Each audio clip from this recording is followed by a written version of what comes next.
It's all happening. We're on. Okay, awesome. Hey, everyone. Dan here. Welcome to That Pedal Show, VCQ Live. It's all happening. Mick is, as ever, stood in front of the screen, pressing buttons, making things happen that I don't know what's going on. You are, as ever, a crispy pizza.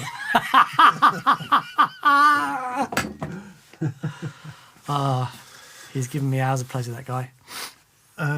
For anyone who doesn't know, it's Train Guy, is that what he's called? Bob Mortimer, train guy. Yeah. Yeah, Cole. Cool. Yeah, Cole. Yes, I will be meeting Jeff Linton, the Jeff Linton. So funny. It's his last one he did. Oh, anyway. Yes, Bob Mortimer. What an absolute legend. Yes. There we go. Indeed. Welcome to viewers, comments and questions from Das Pedal Show. That's indeed. I'm just logging on. Are we live, Dan, do you think? We're live. There are people there. We got audio? We do have audio. So everyone, greetings from Long Island, New York, says Zoot Allures. Hello, Zoot. Hey, Zoot. Nice Greetings to see to you, Long mate. Island. So nice to see the guy from 5 Watt World and Santa in the same room. Brilliant. Someone just got on the naughty list. Wow. Great. There we go. So, where else we got? Hello from Belgium. Raphael Jungers. Hello Thanks, to Raphael. Belgium. Jeff Harvey from Santa Barbara. Seattle Phil. Heyo from the PNW. The what? PNW? PNW. Is it something that's in Seattle? It must be. Seattle, yeah. Pacific Northwest. That was very nice. Adam D. Hello from Albuquerque. Albuquerque. Ross Stratton says, not started yet and someone has disliked. So, Ross, I think as most people who have a YouTube channel, a real stamp of validity and justification of having a YouTube channel is when you get your first hater. And we love our hater. Yeah. He's very dear to us. And he just lets us know that he's okay by disliking our video basically as soon as it comes on. Yeah. There's been a couple of times when he hasn't, or we've worried about him. We're like, oh God, I hope he's all right. Yeah. We didn't, assuming it's a he. Hope that person is okay. But yes, we have our hater, and we love our hater. We want our hater to be okay. We do. Because it's a lot to carry around with you, isn't it? To be that, yeah. Hate is a heavy bag. It really is. It really is. The world has been suffering some just general unpleasantness of late for obvious reasons. Mm-hmm. And bizarrely, we feel it in the comments section sometimes. Yeah. We've felt it this weekend. There's been some significant unhappiness out there. And we don't want to dwell on that, because we're not there for the unhappy part. We're there for the happy part and the people who enjoy the content. Yeah. But I think it's worth just saying that in the early days, that's something that would really upset your average YouTuber. And I think as time goes on, God, I hate being called a YouTuber. Sorry, Mick.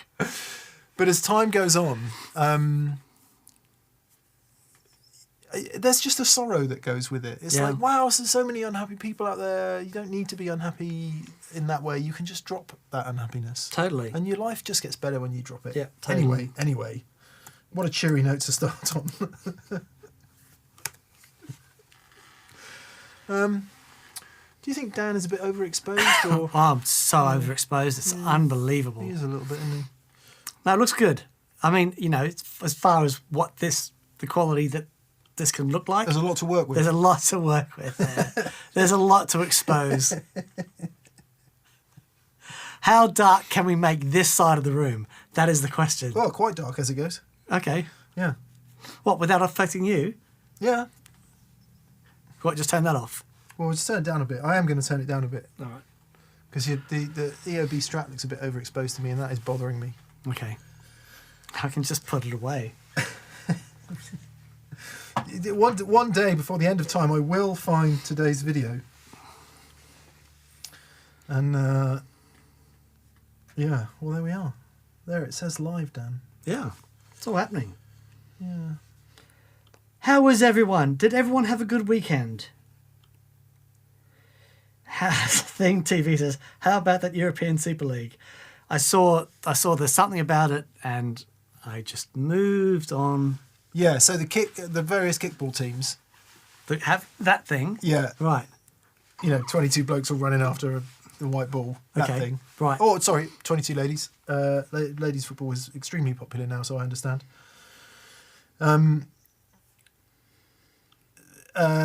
So somebody, obviously with a tremendous amount of cash, has gone, "Ooh, come over here and create this European Super League." Right. And I don't know who that person is. Presumably it's one of the big broadcasters, is it? Okay. So what's the problem? It'll kill the domestic game. How? Because they'll all go off. All the big teams, like the big money earners, will be in Europe. Manchester Athletic and Liverton and... I know them. Yeah. Who are the other ones? Tottenham United. They'll all go off and... Tottenham Hotspur. And presumably some of the European clubs like Barcelona and, I don't know, Real Madrid. I don't know. It's pronounced Barcelona. Are there any good ones in Germany? Let's move on. So what you're saying is those teams won't be in their domestic market doing what they do in their domestic market. Yes. Okay, I see. So right. Okay. So they'll take money out of the domestic market. I understand. Because as I understand it, in the Premiership, you've got the top few clubs and then rubbish thereafter and no money. I think that's how it works. Right. As you can see, Dan and I are not really Socia fans. Yeah. That's my... I can do left foot as well. Just don't get it. Yeah. Jay Yelton, hello Jay, you've said a small incentive to make a vlog about the Lego delay pedal board. I could use the help.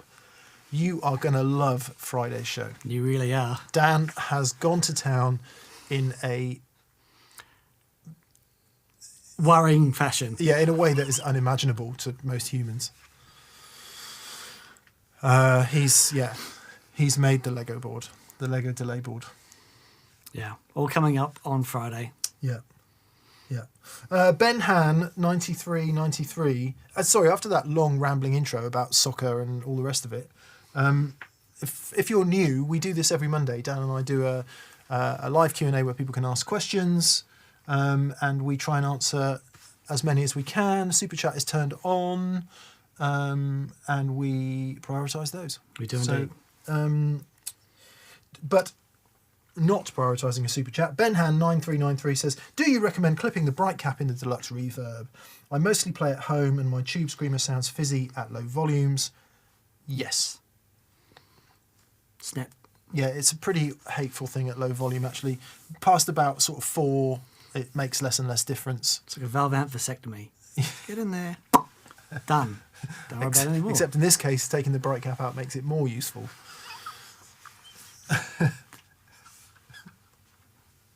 Very good. Very good. Yes. I guess it depends from amp to amp as well. We Dan and I have played lots over the years, but the one that we own is a modern reissue, and it is a pretty hateful sound below sort of 2 on the volume, isn't it? Yeah, but you get as soon as it gets past that thing. Yeah, but that's not home volume for anyone who lives in any sort of normal home. No. So yeah, in theory, absolutely recommended, but I've never actually done it, so I don't know. Yeah. Of course, the other side of that story is, here's me using pejorative terms like hateful.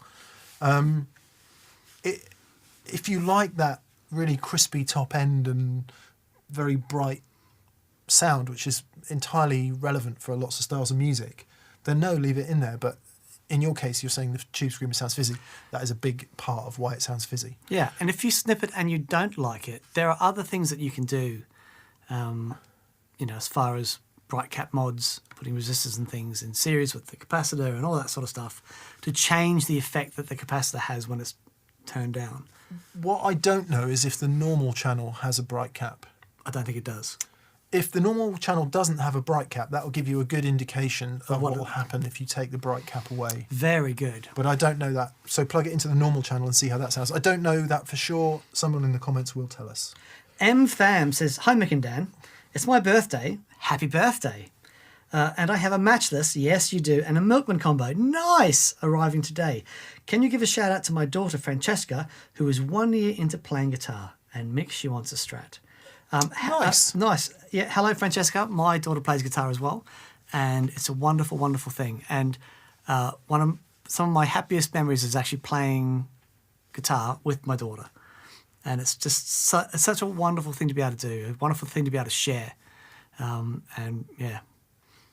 My son is a drummer, but he refuses to jam with me to this point. Really? Yeah. Why is that? I don't know. He's 14 years old, you know, and I'm very uncool. Whereas my daughter has known me longer and has forgiven me. That's all I can put it down to. I think the world's in trouble if you're uncool, Dan. Then Yeah. the world's in massive trouble. Danish Pete's on. He says, "I miss you guys." Hello, Pete. We miss you too, buddy. Miss you, bud. We should catch up again soon. Yeah, hope you're all right, mate, and having fun, whatever you're doing today. Your purple silver sky looks pretty cool. Does. Yeah. As does your ES330.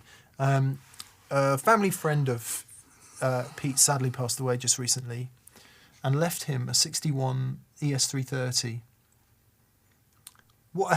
That's a heavy burden to carry that. So, Pete, I hope you play that guitar and love it. Wow. And give it. Wow. Do the old fella proud. Wow. Yeah, big deal. Anyway, hello, Pete. Sorry to bring the tone down, but there we are. It's me. Wes Chilton says, "Hello there, guys. Beautiful day in LA. Thanks to BV Ninja. Massive thanks to BV. Yes, thank you, for BV. moderating, Legend. as always. Dominic Jacobs has just bought a Gibson SG Junior last week. Just wanted to share his excitement about it. Lovely, lovely guitars. Funnily enough, our good friend Neville dropped in earlier, Neville Martin, who I worked with for years on guitar magazines. He was passing and he dropped in to say hello, socially distanced, of course. And he said we should do a show on one pickup guitars. Yeah. I like that. I like that too. I talked to the late, great Alan Holdsworth when he did a show at the Basement in Sydney. And it was Gary Husband on drums. Oh, yeah, wow. Oh, man, that's a gig I'll never forget. Anyway, I must have been about 22 or 23 when I saw that. And, you know, everyone's going, you know, it's an amazing gig. And at the end of it, I'm walking out and I see Alan sat at the bar by himself. And I went, right. And I went up and said, "Oh, can I buy you a drink?" You know, it was amazing. You know, and I sat down and chatted to him for half an hour. And he had, it was like a almost Steinberg looking thing, a bit more crafted than that. I'm not exactly sure what guitar He had it a was. signature carving guitar that looked like that. Right. Yeah. A single pickup. Yeah. And I said, "How is it?" Because his clean sound was devastating. And I'd never heard clean sound like that on a bridge pickup. And he said, I really like being able to get all my sounds from one pickup. And so, you know, volume control, all that sort of stuff, he just knew how to work it. The other thing about having that single pickup is there's no magnetic pull from the neck pickup. That's one of the things I find interesting about that whole discussion. And his whole thing on sustain and how important that was to him. But yeah, if you have a listen to Alan Holdsworth live in Japan, and he was playing like the red Charvel guitar he had with a single pickup in it, and that, again, astonishing sounding thing, but very different than the other Super Strat style guitars. Yeah. Just having that single humbucker at the bridge. Anyway, anything to tell that Alan Holdsworth story. He was so lovely. He was he was basically funding the whole tour on a credit card. You know. Anyway. Yeah. Well, actually, on that subject, Dan did a vlog recently about not having to be the best guitar player in the world and trying to judge yourself less in relation to others. And it is quite interesting, isn't it? Because somebody as phenomenally gifted, plus, of course, tremendous amount of hard work, like Holdsworth. And yet hard to sustain a career doing something that is so giftedly talented. Yet, I won't name any other names, but, you know, write a song or two with GC and D, fill stadiums every night. Yeah, and it's a hackneyed debate, it's an old debate, and it's full of cliches, a lot of which came up in the comments to your video. But, you know, talent doesn't equal bums on seats, does it? Art has nothing to do with bums on seats. It's that dichotomy, and it's being able to differentiate between the art and the product. You know, because if what you're after is a career making money in the industry, then you have to know about the product. You know, but if what you want to do is just enjoy music and enjoy being able to express yourself, you don't have to worry about that stuff. Just do your thing. You don't have to worry about, you know, if you get up on a jam night and everyone's playing in E and you go, I'm going to play this in F because this is how I'm going to express myself. Then you do that. Sorry, but I had my very dear friend Paul Stacey, who I caught up with on Friday, who was the most astonishing guitar player. You know, and his jazz playing. I've seen him at Ronnie Scott's, like the late night slot. Here, without wishing to sound whatever, even I like jazz when I hear Paul play it. Yeah, right, there you go. Astonishing. And he is very much an artist. And he said that he's been, you know, at doing shows and stuff when, and people might be expecting fireworks and everything. He said, I just wanted to play a note. What I had to say at that moment was this. You know what I mean? And people would come up and say, well, what are you doing, man? I said, that's what I had to say. Yeah. It's like, that's not the start of Baker Street.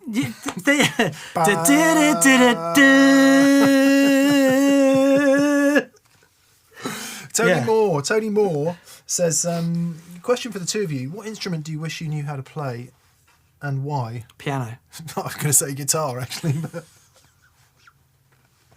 piano is my one regret.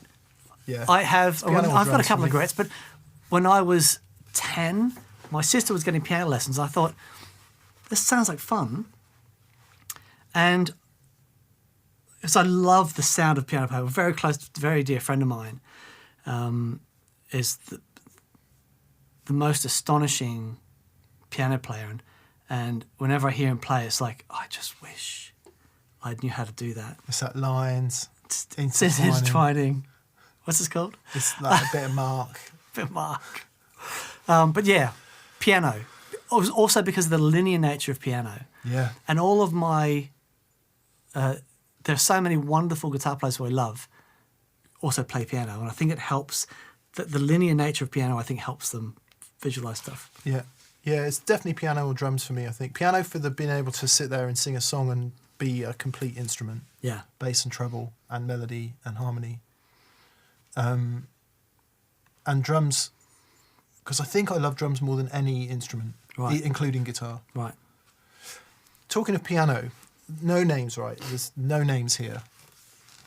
A friend of mine was doing a job recently with an extremely successful pianist. Pianist? Yeah. Okay, sorry. That was good. It's this. It was a good gag. And that pianist does extensive improvisation over various sort of forms. So there are improvisations within form, if such a thing can possibly exist, but you know what I mean, hopefully. And he's extremely successful to the point where, you know, we're talking major stuff here. And he had a piano tuner on site for the whole 2 weeks of the recording. Wow. Who the piano tuner would tune and do the thing, and he'd come back, he'd play one note, and he'd go, nope. Perfect pitch. Yeah, yeah. Among other things, among artistry, so... I don't want to use any pejorative terms. Among artistry so fine and honed, that idea of perfection and what was required was the only option. Right. Perfect pitch, man. When I was studying, there was a brother and sister at the con who both had perfect pitch. and they found it really hard to listen to music. Well, isn't someone else told me that in outside of, I don't know which country it is. I think it might be France, where concert pitch is not 440. Okay. It's like 442 or some other pitch than 440. It doesn't forget what the numbers are. People with perfect pitch Can't listen to the... find it really struggle to play around the world. Yeah, wow. For that reason, it's painful. Yeah. It's just great to be atonal and not be able to play the guitar down. To come back to Tony's question. Very good. Yeah, so piano for me. Drums for me, seeing as he said piano. Right. Let's have a look then, shall we, Dan? Indeed. Let's see what's going on in the world. Ooh,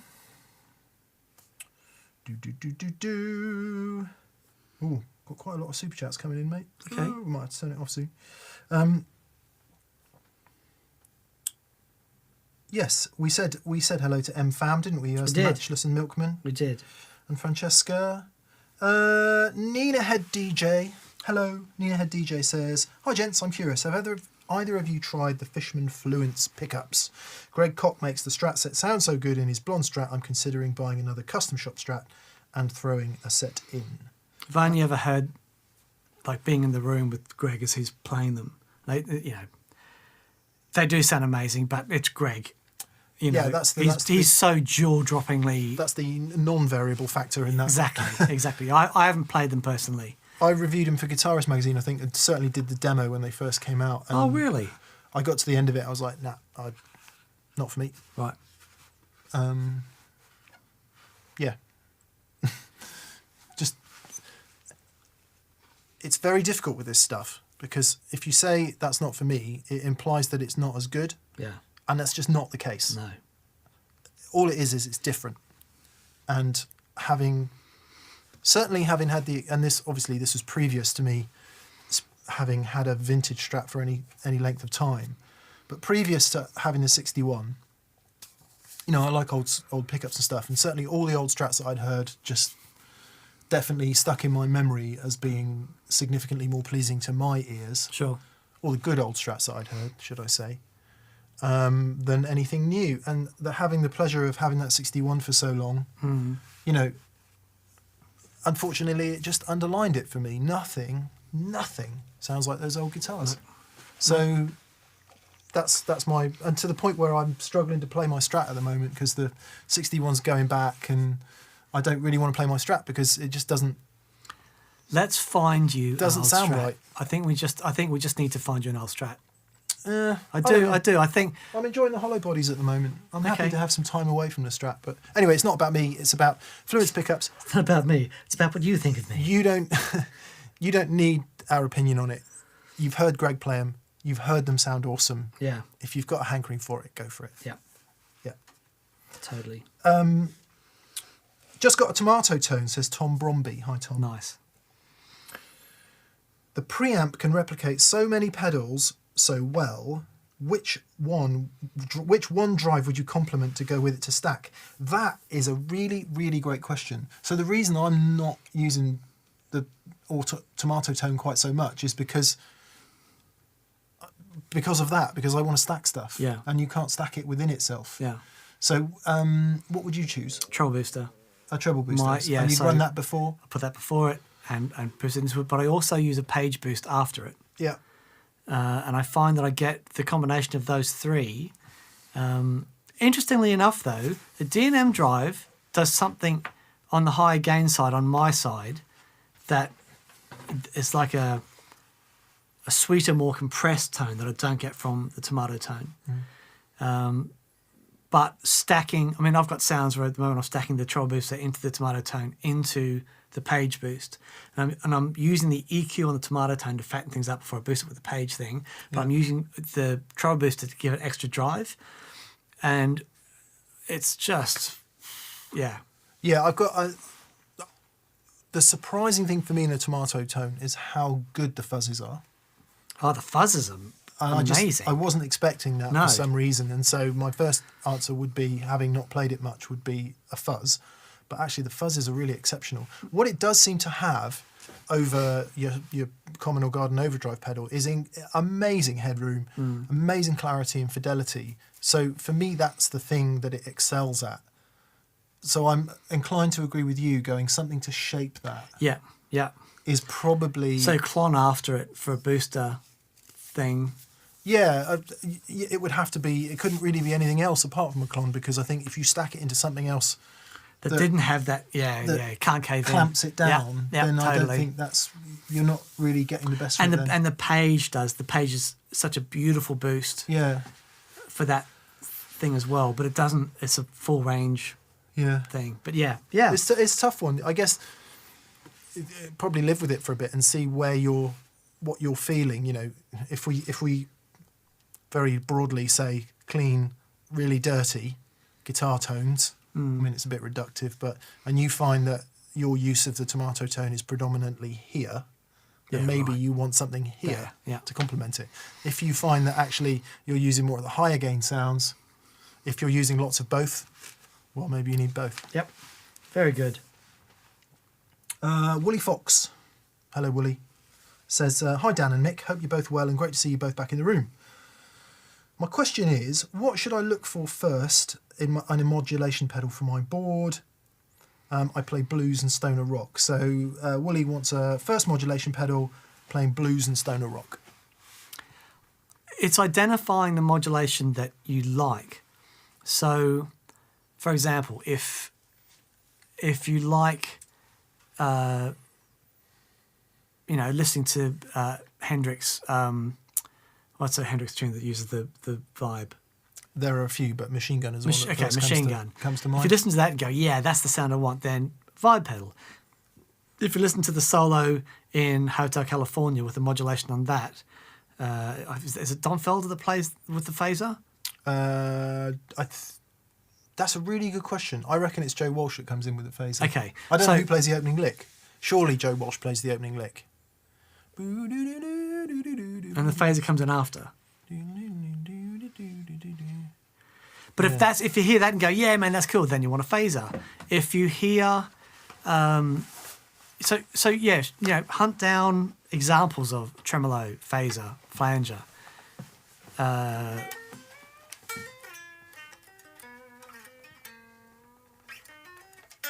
Oops. And just see which one connects with you. Now,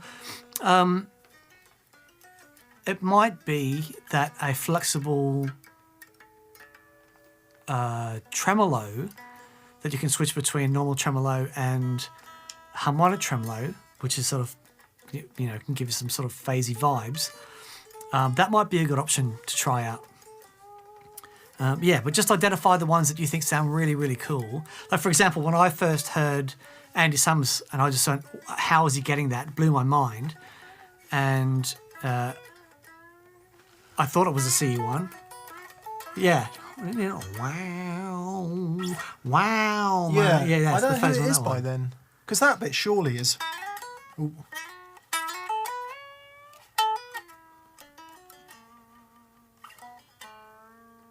That's got to be Joe Walsh, hasn't it? It's because when he plays that bend.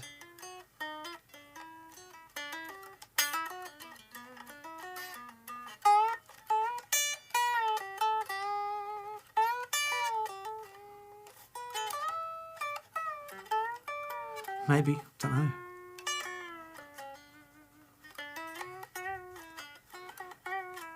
Because then Don Felder comes in afterwards on the double neck, right?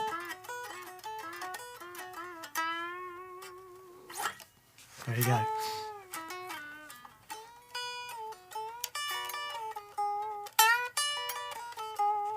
It's amazing, isn't it? The bends in that solo. It's a bending masterclass, Yeah, that solo. Totally. So just find some examples of modulation pedals and have a listen. But,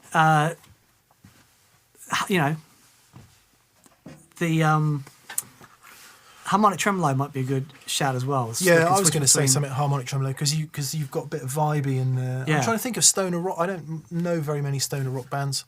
Who comes to mind? Caius, Orange Goblin. You're just making things up now. No, I think it wasn't Caius Josh Homme's band. Oh, okay. Was that his band before? I don't know. My knowledge of this isn't very good. Would Queens of the Stone Age be Stoner Rock? No, I think it was Josh Homme's band before Queen of the Stone Age, wasn't it? I'm on thin ice here. Sorry to all you Stoner Rock fans. It's a bit thick and soupy and syrupy, and so definitely try a phaser, definitely try a flanger, and a harmonic tremolo. And a harmonic tremolo. Yep, there you go. Yeah. I mean, you might be tempted towards a modulation multi-effects, of course, which will give you flavours of each therein. Sort of would. Yeah. Good luck. Good luck indeed. Probably not chorus, I would say. Okay. Sean Chun.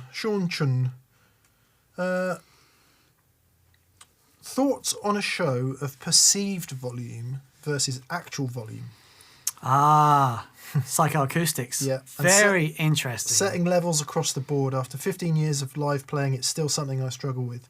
Not to mention when things are mic'd up. Yeah, you're so right, Sean. So what Sean's talking about here, for anyone who hasn't experienced it, is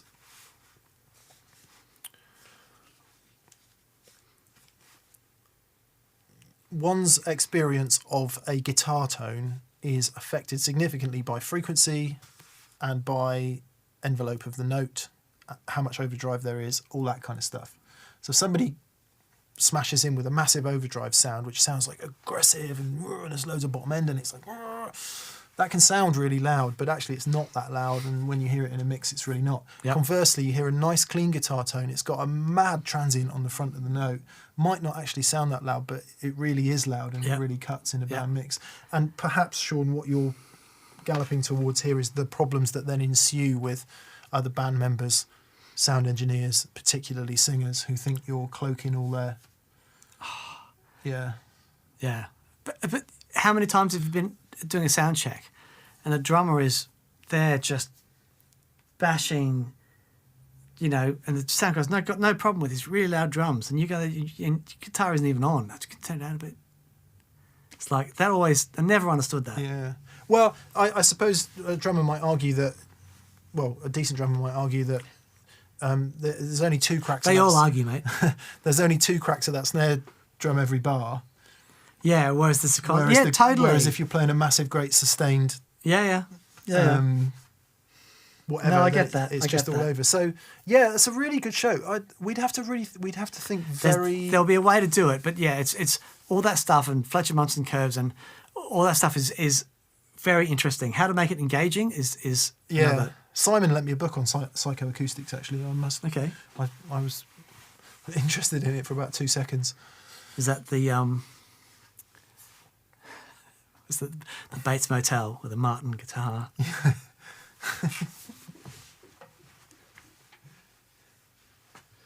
Right. Dave Oshman. Hi, Dave. He says, a shout out to Brian Fletcher of Fletcher Pickups, who took the time to explain what I needed and why, instead of emailing links, not knocking the other guys, just praising this guy. So yeah, Dave's had some great service from Fletcher Pickups. I'm not aware of Fletcher Pickups. Not heard of them. We are now. Yeah, very Nice. good. Steve Harvey. Steve, how are you doing, Hey, mate. Steve? Steve's an old friend of ours who I met through Guitar Magazine days. Steve now, I think, works for Martin Guitars still. I hope you do, Steve. Or if not, something better. Didn't you do a board for him? Yeah, I helped him out with his board Yeah. at one point. Hi guys, thanks for continuing to inspire and uplift. Your blogs throughout lockdown have kept us company and therefore sane. And thanks for putting us on to Tom Bukovac. What a guy, what a player. Yeah. He's the best. Yeah. I didn't watch the gig actually. I need to do that. Hope you're well, Steve. Nice to hear from you, mate. Dale John says, big love to you guys. Thanks for powering through this last year. I have a ton of George L cable but no plugs. Would Evidence audio plugs work? No, you need the George L cable needs a pin in the center. Evidence audio plug uses the solid copper core of the cable, and that screws into the center of the plug. So they're very different. Yeah, you need George L's ones. Yeah. Amelia White says, hi guys, I rewatched the Plexi Clean Tone. I think that was a vlog I did from a few weeks back. Do you have any thoughts on single versus multi-channel amps in terms of dynamics with the volume control? I'm thinking of trading my Victory V30 Mark II for a JCM 20 watt. Love the show. For me personally, it's so hard to get a multi-channel amp right. Mesa Boogie do a really good job of it, but to me, it always seems compromised somewhere. To get amazing clean sound and then go to this other channel and the dirty sound is killer. It's tricky, a really tricky thing to do. A lot of what we were talking about before with psychoacoustics and perceived volume comes into this because, you know, obviously the transient response of a clean sound is entirely different from an overdrive sound. And one of the mistakes a lot of us can make with multi-channel amps is you never have the overdrive channel loud enough. You think it's loud enough, you think it sounds loud because it's big and it's fuzzy and it's horrible. But actually, to cut through that overdrive channel needs to be really, really loud, all of which is a digression. What you're saying is dynamics with the volume control. So you may well be noticing that there's a bit that the dynamics differ massively across the two channels, which of course they will because the gain relationship differs. And I suppose in that way you've got to think about the overdrive channel in your amp just the same as stepping on a pedal. Totally. Or doing something else. Yeah, it's all about gain structure. You know, it's about the way that that sound limits. So, you know, if you've got a really clean sound and you turn down the volume of your guitar, you get a really good reduction. You get a really gainy sound and you're limiting, you turn down the volume of your guitar, you'll turn down the amount of voltage that's going into that, but because it's limiting, you've got to turn down quite a way before you actually hear a reduction in volume. So it's exactly the same as any gain stage. Yeah. Yep. And on the V30 Mark II or JCM 20 watt, it really depends on your guitar. So for example, if you've got I don't know, very powerful humbucking pickups, for example, then the gain roll off on the guitar is likely to be less than on something like a Strat, where it really falls off quickly from that 10 to 8. And then in the V30 Mark II, for example, if you're running a huge, because that amp has a tremendous amount of gain in the overdrive channel. So again, you're not going to get brilliant cleanup necessarily off that in the way that you would if you were running they have a crunch mode on the clean channel now. So the clean channel in the V30 is like eye-popping high headroom. Right. There's then a crunch mode, which is probably where you're going to get the most response from the cleanup. And then you've got the crazy high gain. So whether the JCM 20 watt is going to be any better or worse in that respect, or any different, really depends on how you run it. In order to get that cleanup, you sort of do need a more vintagey amp that doesn't have kind of modern super multi-stacked gain. Yeah. So a crank plexi does it. You know, plexi's pretty clean. Most plexis are really clean up until beyond acceptable level. And then it's not until they get belting loud that cleanup thing becomes apparent.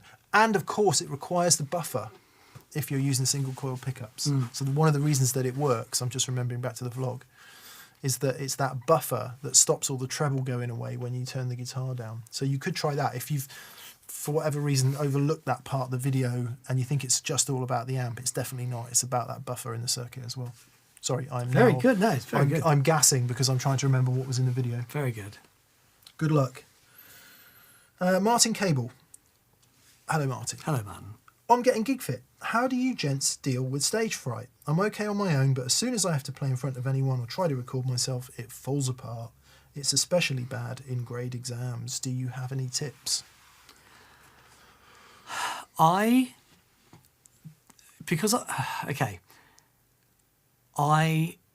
didn't, because I did so many gigs, it was a long time since I felt nervous. I remember my first jiu-jitsu competition and I was terrified. And I'm like, because I hadn't felt nervous for so long. And I'm like, oh, so this is what some people feel like, you know, going up on stage. Yeah, I don't really have much of a My only thing is just do it nervous. Just whatever you do, don't let it stop you doing it. Red light fever is a real thing. Like when you're recording, and you're like, oh yeah, man, I've got this. The red light goes on, and something happens fundamentally to your DNA as soon as that red light comes on, and you start to turn into this sort of twisted half man, half beast thing. I still suffer with it. But again, it's one of those things that the more you do it, the better you get at it. And just don't let it stop you doing it. Yeah, that's absolutely right. So it's all very well to say just do it a lot, but of course not everyone has a gig every week, so it's hard to just do it a lot. Yeah. That would be my normal response, would be just keep doing it and you'll find that it becomes less stressful. But it's really a psychological thing, and there's lots of techniques that you might find in all kinds of meditation. You might find in things that people do before they go to sleep because they can't turn their mind off. And there's probably some work you could do there in just enabling your mind to get in the right place. Breathing can be a big part of it. You'd be amazed how short of breath you are when you're nervous about something. Because you're nervous, you're not taking in the deep breaths. And just having 2 or 3 minutes to focus, breathe deeply, relax. I know that it all sounds a bit hippie-ish, but unfortunately it is, because it's all psychological. Everything about stage fright is psychological. And then some whale song before you go on. So I think there are some physical things you can do to help get your brain in the right place. But then also, over time, what you realise, and I don't know if there's any fast track to this, is the audience is on your side. That's very interesting. And you might not realise that. I mean, sure, we've done some gigs where they're definitely not on your side. But broadly speaking, people want you to do well. And part of the nervousness is the fear of failure. So working on that fear of failure by just being more confident in the fact that they want it to be good, you want it to be good. Actually, if you can just take away this middleman from you wanting to do it and them wanting you to do it and everything that stands in between, again, it's all psychology, but it can be done, then those barriers are removed and you can just get into the flow a bit. But yeah, it's real. As Dan says, it's real. I actually think red light fever, which is probably more akin to something that you feel in a grade exam rather than stage fright. I think stage fright is a kind of a separate thing. But red light fever and being nervous for an exam, because it's like, okay, I'm on. So just do some work on being in the zone and getting your brain in the zone. And there's lots of books that can help you with more clear thinking in that regard. Very much so. Very good. Wilder Trek. Greetings from Connecticut. What are your thoughts on the JHS Pulp and Peel version 4 versus the Keeley Cali 76? Okay. Very different kind of compressor, aren't they? Very different. I think, is this it? What is that? That's an old orange squeezer, is it? Presumably due to the graphics. Yeah, that's the Pulp and Peel. Yes, this is the Pulp and Peel V4. Yeah.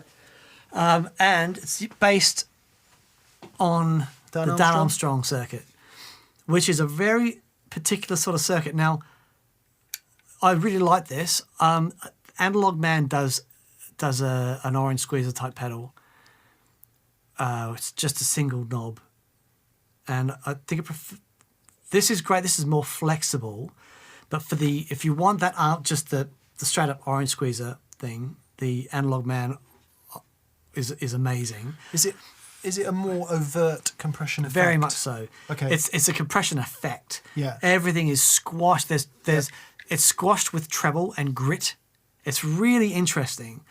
So I think quite frequently we say things like, if you want an overt compression effect, something like a Dynacomp or the Ross compressor or that, which is that very squashed, overt effect, then go that direction.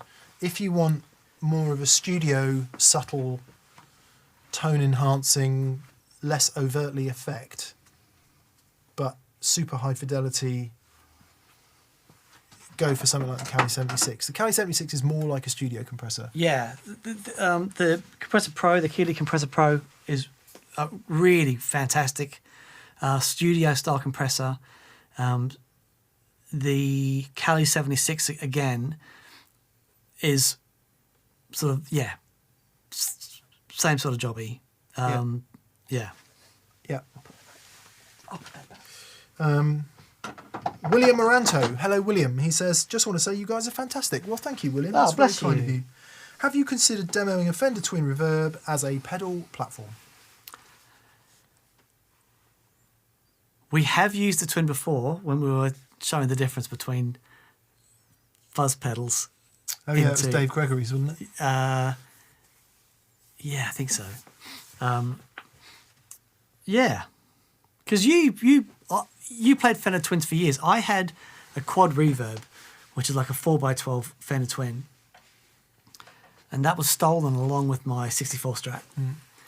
That thing was an absolute beast. Twins have changed a lot over the years. Obviously, Twin Reverb, I think when most people think about Twin Reverbs, we're probably talking about blackface era. So what is that, 60 watts? Something like that. Maybe it's more than that. Maybe it's 80 watts. No, 60 watts. 65 watts. Which twin? The blackface. Maybe it's 85 watts, the blackface twin. And then when they went silverface, they got more powerful and everything changed. And then, of course, there's the red knob jobby, which is different again. So, yeah, lots of different twins. It would be good to revisit it. Sure. I love the Twin Reverb, but it's one of those things you say, I really love a Twin Reverb, and I haven't had one for over 25 years, so that's how much I love a Twin Reverb. The problem I had with twins was that they crap out in the bottom end too quickly. Right. So at least the 65 does. And I don't know whether that's a speaker thing or a transformer thing or what it is. And that's the main reason I moved to stuff like Mesas and the amps that just had idiotic headroom and low end control. But as I've got older, I actually prefer that crapping out low end blackface Fender sound. I've come to appreciate that a lot more the older I've got, and that really kind of hi-fi, incredible everything in. I'm loving that less and less the older I get. Right. So, horses. Yeah, for it's courses. interesting. Some designers design for that really high headroom sound. Yeah. Pedal designers, and which is why pedals are so great, because no matter where you are on the spectrum of gain stages with your amplifier, you find something that works in there. You know. But needless to say, at any sort of sensible volume, a Twin Reverb is a good pedal platform, i.e. it doesn't stamp its sonic signature all over the pedals in the way that something like a cranked Champ would. We might say that a cranked Champ is not a good pedal platform amplifier in that respect, because it doesn't really matter what you shove into it. It doesn't really have the headroom to reproduce the fidelity of whatever you're putting into it. Cool sound though it may be. But if we take good pedal platform to mean fairly clean sounding, fairly transparent, bit of headroom, then of course, great pedal platform. Yeah, totally. Not least that it also has nice scoopy mids, so you can boost it with tube screamers and stuff where Scoopy. other amps that already have a boosted mid don't, if you want to scoop it out, you need an EQ pedal. It's just a different approach. Asa Hakarinen. To the Hakarinen. Hey. Says he's been following since 2017. Hey. Love your transparency, humility, innocence, and sense of wonder. Well, could they be talking about us, Dan, possibly with that? My sense of wonder at your innocence. I've got a 10 amp setup. I've got no phase or earth loop issues, 28 pedals on my board, and I'm still scared of loop switchers. I'm considering G3, but it's worth more than the rest of my rig. If you don't, it's not a prerequisite. I mean, if you're happy. I'm wondering how you can get 10 amps and 28 pedals for under 1,200 quid. Pretty amazing. I mean, if you're, sounds like you're happy. Loop switches, they do a specific job. And if you've got 28 pedals and you're happy to sit there one at a time, turning things on and off, and you don't need any programmability, and you're not getting any tone suck, which is, I do not believe with 28 pedals is possible. 10 amps all in phase without any earth loops, that's impressive. But if you're, it's if that's a rig that you're gigging with, that's going to be tricky. But yeah, if you're happy, then continue being happy. The whole thing started with gig rig is because this is something that I needed for my gigging situation. And so it was very, started off being very much designed for what I wanted to do. And that sort of grew from there. Yeah, you had a very specific set of problems, didn't you? Yeah. Like yeah. Liam Neeson. That's exactly right. I had that chat to my rig. I don't know who you are. There's a really great. I'm going to interrupt this tangent to say I'm going to turn off the super chat because we are going to struggle to get through all of them before the end of the show. Okay. I rather suspect we're going to overrun, so I'm just going to turn off. I'm going to turn off the super chat now. So please, no more super chats. Indeed. Yes. The only question that you've got is. If your rig isn't doing everything that you need it to do, and what you want your rig to do would be enabled by a loop switcher, then that's what you do. But if you're very happy, then awesome. Continue being happy. Yeah. You've got to know what you want it for. Exactly. Which is what you said, isn't it? Exactly. Albus Band, Aaron. Hey mate, how are you? He says, happy Bunday to my dearest legends. How goes things in the UK? All my love. The UK is in well, we can't possibly talk for the whole of the UK, can we? Of course we can. Our perspective on the UK is that we're in a period of improvement with the damn virus. And there's a lot of reasons to feel like things are getting better. Yeah. Doing a great job with the vaccine rollout. I had my vaccine last week. And Mick's going to have his this week. And we're going to be all superhuman and I'm getting great 5G. It's all great. But yeah, they're doing a good job in that. Not as good as I was talking to a friend of mine in the States who was going to get his jab. And it's like you drive up in your car, you wind down your window, they go, bosh, and out you go. Off you it's go. Like unreal. Yeah, we're, well, we don't know, do we? Because there's a long way to go and short time to get there. Watch your bandit. A bit of Smoking the Bandit run there. Yeah, there's a long way to go. We don't really know. We don't know anything. All we know is that the direction of travel feels positive, and therefore, that's good. Indeed. Yeah. More prosaically, people are able to start getting back to the stuff they need to do. Yeah. Like there are some work. gigs being booked again. Yeah, gigs, work. So, yeah, And we hope, Aaron, things are improving where you are as well. We'll get there, won't we? Tom Sloan says, hey guys, I've been working on a DIY Ampeg Scrambler. Ah, nice. I've noticed there aren't many commercial copies. Any thoughts why that might be? I do. Is it a copyright thing? Ampeg brand? It's for bass. Yeah, originally, yeah. And bass numbers are minuscule compared to guitar numbers. Right. There are just infinitely fewer bass players than there are guitar players who will buy gear. Secondly, even in this day and age, lots of bass players don't use pedals. Mm-hmm. Thirdly, it's a bass overdrive. Lots of bass players don't like overdrive. Right. So that's why I think it's not massively popular. But a lot of guitar players like it. I think a lot of people are, when they hear it, a bit confused. I've got no idea. I wouldn't know. Yeah. We've got one here. They did reissues. Yes. And we've got one out there, so... Do we? Yeah. Okay, cool. Yeah, what does it sound like? It's interesting, unique. My two daughters, Monique and Unique. Okay. Yeah, we'll have to plug it in. Good luck.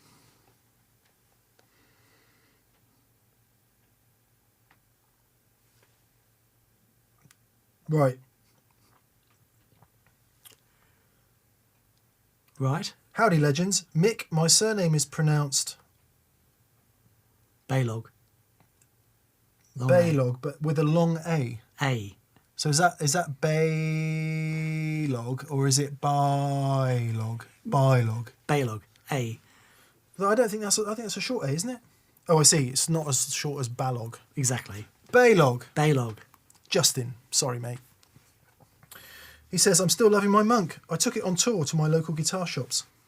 Nice. Keep Thank on you. being rad. Thanks, man. Thank you, mate. really That's cool. amazing. That's really cool. We used it in a show that we filmed last week, and every time I turn it on, it's like, oh, so pleased with that thing. It sounds so good. It's killer. Jam have been doing a bit of promo work on it, and it's quite weird seeing it crop up being demoed by I saw Henning Pauly some do one. extremely capable, Yeah. brilliant players. You know. No, I saw Henning Pauly do one. He really liked it, and also our good mate Martin, and Andy Martin. Yeah, Andy did a brilliant demo of it. Yeah. He's amazing. Yeah, it's been some great ones. What's most interesting about that is hearing people's interpretation of it that is maybe quite different from mine and Dan's. Yeah. Necessarily, for the kind of music they're into or whatever. And it's really brilliant to hear it over different styles and in Totally. the hands of different people. It's Totally. slightly bizarre and humbling, but it's great. Yeah. So, Justin, thank you for buying one. Actually, while we've got you, Justin, he says, my mum has played the same oboe for the last 60 years, and her tone is spot on. My gear is always changing, and I'm constantly chasing it. What are your thoughts on committing to a single rig for life? What a great question. So, as I said earlier, Nev turned up earlier, Neville, our old friend Neville Martin, and we were talking about that as an extension of Dan's vlog, that thing, like, why does Albert King sound like Albert King? Why is it that when BB plays, a lot of people say one note, but I'd probably go for three. You can say that's BB. You can say that's BB King. Yeah. Why is it Stevie Ray Vaughan? It's the same 5 notes, and sometimes slightly more than 5, but not that many more. And then you think, well, hang on a minute. 2 things. One, that's all they ever played. Yeah. At no point did Albert King ever go, This is Jazz Odyssey. here's my David Grissom impression. He wrote this. Yeah, and this week I've been thinking a little bit about Mark Lettieri. So what I wanted to do is get like a really funky, choppy guitar sound. Yep. Albert King never did that. Yep. And at no point did he go, do you know what, this week I think I'd really quite fancy a Strandberg 8-string. It's very true, man. He's banging on his upside down flying V tuned to D or whatever it was he played. Playing that lick in every single song he ever played. Didn't he? Yep.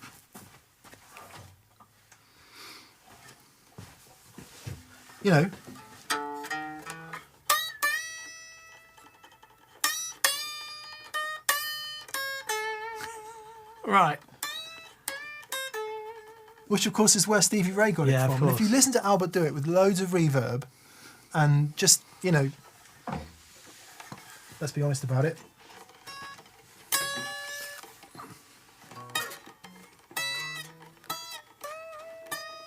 Sorry, I'm trying to be authentically Albert King. Oh, okay. All right. Let's play it again.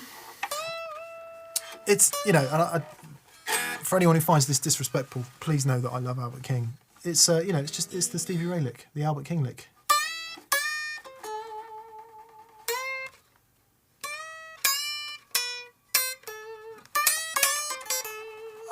Okay.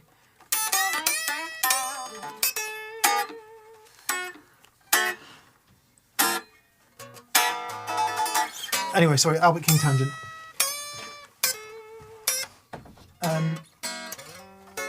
But played with this, just this unbelievable swagger that he had.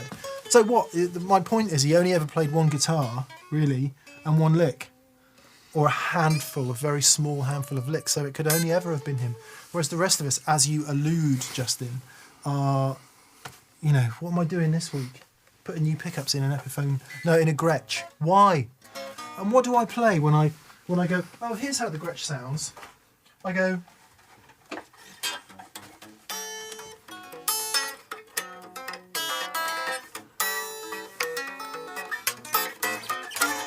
Nice. And you know, you just do some half-assed Chet Atkins impression because all that's coming out is pastiche. So that's why. I like pastiche, but I'm on keto diet. What you're suggesting about committing to a single rig and a single is potentially a good idea. Yeah. The important caveat being, if you actually have something to say. Yeah. And that's the problem that 99% of us have. We don't really have anything to say. All we have to say is a rehashed version of what David Grissom said. Yeah. You can tell that I'm in a bit of existential crisis about this exact thing at the moment. For me, the times... See, there's no great art sort of bubbling at the surface, but I find for me, when the sound is right, it draws something more from me. And that's what I'm chasing. Just that, I don't know, like, you know, and I've said it many times, but what you play is very, very musical. And if I'm not connected, I'm constantly searching for that connection, and you can hear that in my playing that I'm searching for it. But when the sound is right and I feel connected, it draws something more from me. Yeah. So that's so for me, the gear thing is like understanding. Sorry, mate. Just say once I've found like tellies for me, I think. Possibly because I find them hard to play. And so I've got to be in the right spot for them. But when I'm in that right spot with a telly, it's a magical thing. You know, the Matchless, I can't put my finger on it, but there's something about that amplifier when it's starting to work. It's unreal. But it's taken me a long, long time to find the amps and guitars and pedals that can put me in that place. So do you think familiarity, you know, to address Justin's question, the familiarity with more familiar gear helps you get there quicker? If it's gear that you connect with, absolutely. Yeah. You know, it's like David Gilmour, he's got his things, but he's never stopped experimenting. There's a spirit of experimentation that certainly goes along with his music, but you know, I never want to stop trying stuff because it's fun. Mm. But so, it just depends where you're coming from. If you look at Derek Trucks, SG into that Super. Well, I think somebody said it. I don't know if it was on last week's VCQ or whether it was on one of the comments on one of the videos. But the comment was basically, you guys with all your gear, all the best players ever, only really ever use one guitar.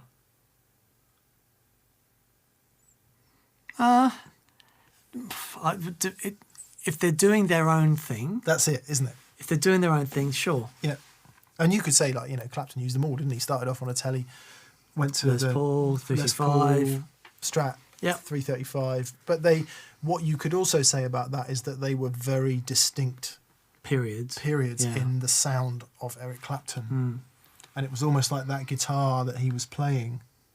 You know, when he found the Burst and Blues Breakers. It was all about that guitar, really. Sure. And then moving to the Strat in the 70s, to Brownie and Blackie, that was to chime into what you're saying. Mm. It was the sound of that thing that inspired that new sound of his music and all the rest of it. So I suppose the rest of us as enthusiasts come at it the other way, because I'm going, I want to sound like Clapton in the Blackie era. Right.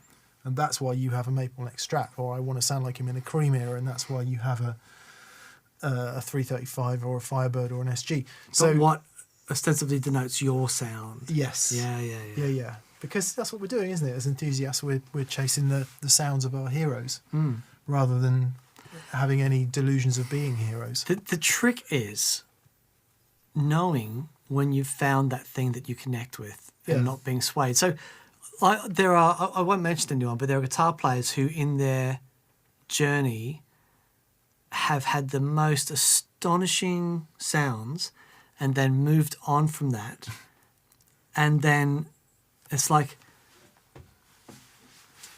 recognizing it when it's there. Yeah. And sort of ploughing into that is a thing. Yeah, we could talk about this for hours. It's definitely a thing. Yeah. So I guess it's about finding a happy medium, isn't it? Because the idea of having just one guitar is not something that appeals to me. No. But the idea of having maybe 2 or 3 does. Okay. 1,000. No, it does. It does. Jolly Willard, hi Jolly, he says, I use guitar, synth and vocoder to improvise ambient music. Oh, wow. And it is meditation. Yeah, wow. Try Ebo swirls into a volume pedal, DM2 at 250 milliseconds, a 12AX7 overdrive pedal, Volante at 1 second, and another tape delay on 4 seconds. Man, that's good. You would love, if you don't already know him, you would love Yanis from Jam Pedals. That's the kind of thing he does, and the soundscapes he creates are mesmerising. We went to see him at a gig. Yeah. And, oh man, I can't remember the name of the band, the guy, but it was the most incredible music. It's like improvised Zappa-esque, but a lot of it was like very orchestrated, very proggy. It was amazing. Compelling. It blew my mind. Yeah. I sat down the front like a 10-year-old in class. Yeah.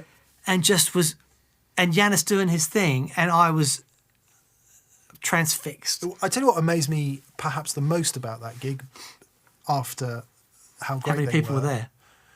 Well, yeah, okay. So A, there it was packed. B, nobody wanted to hear Freebird. Not a single one. Or All Right Now, or whatever trash is in the charts at the moment. No, Nobody wanted to hear it. No. They were there to experience the art that was happening, and it was very it was a touching moment. Yeah, it was. It was wonderful. Anyway, blah blah blah. There's a t-shirt. I'm glad you enjoy it, Jolly, and I'm glad that it is meditation, because I think, coming back to the red light fever question earlier, and the stage fright thing, being in that zone and being, the freest place you will ever be is in your mind. And if you can possibly be free when you play, it's like no other feeling in the world, ever. It's timeless, and it's freedom. And it is spectacularly attractive place to be. Isn't that a Beyonce song?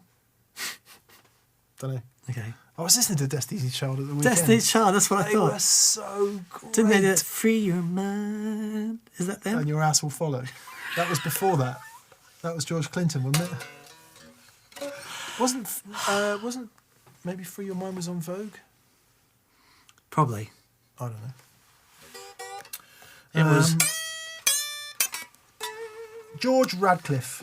I sometimes feel torn between spending my practice time to explore new techniques versus spending time to focus on deeper mastery of my current skills. What are your thoughts on balancing breadth and depth of practice for guitar?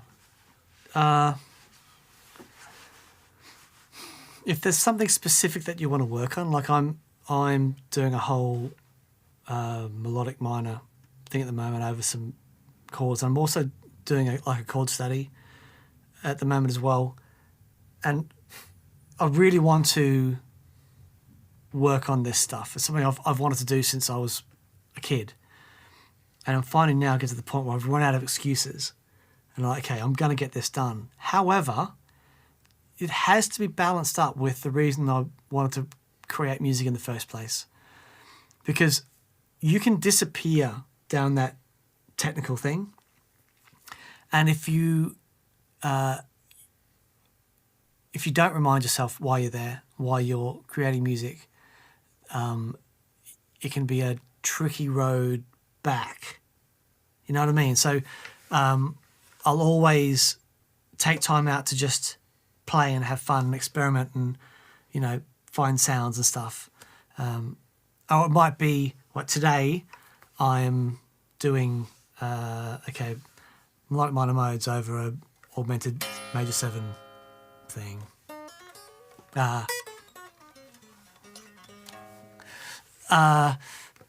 Whereas tomorrow it might be, okay, I'm going to sit down with a couple of tape delays and the matchless. Can you just play an open G chord for me? Oh, Like, but that's part of the art. I feel even worse than I did before. Thanks. Was it who were this father and son composers? Was it Bach? Mark. Father and son composers, famously. Don't know. Apparently they used to play tricks on one another, and because one of them had like perfect pitch or something, or some used to play a major scale and not finish it.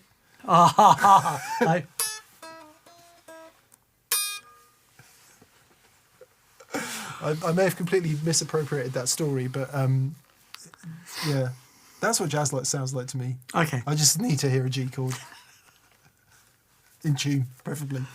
I had a chat to Tom Quayle last week about, because I love talking to Tom about harmony and stuff. He's so amazing. And yeah, it's really interesting. Once you know that stuff, then being free to express it as art is a whole other thing. So that's where being able to just play and create and stuff comes in, you know. Yeah, or you could just play the Albert King lick.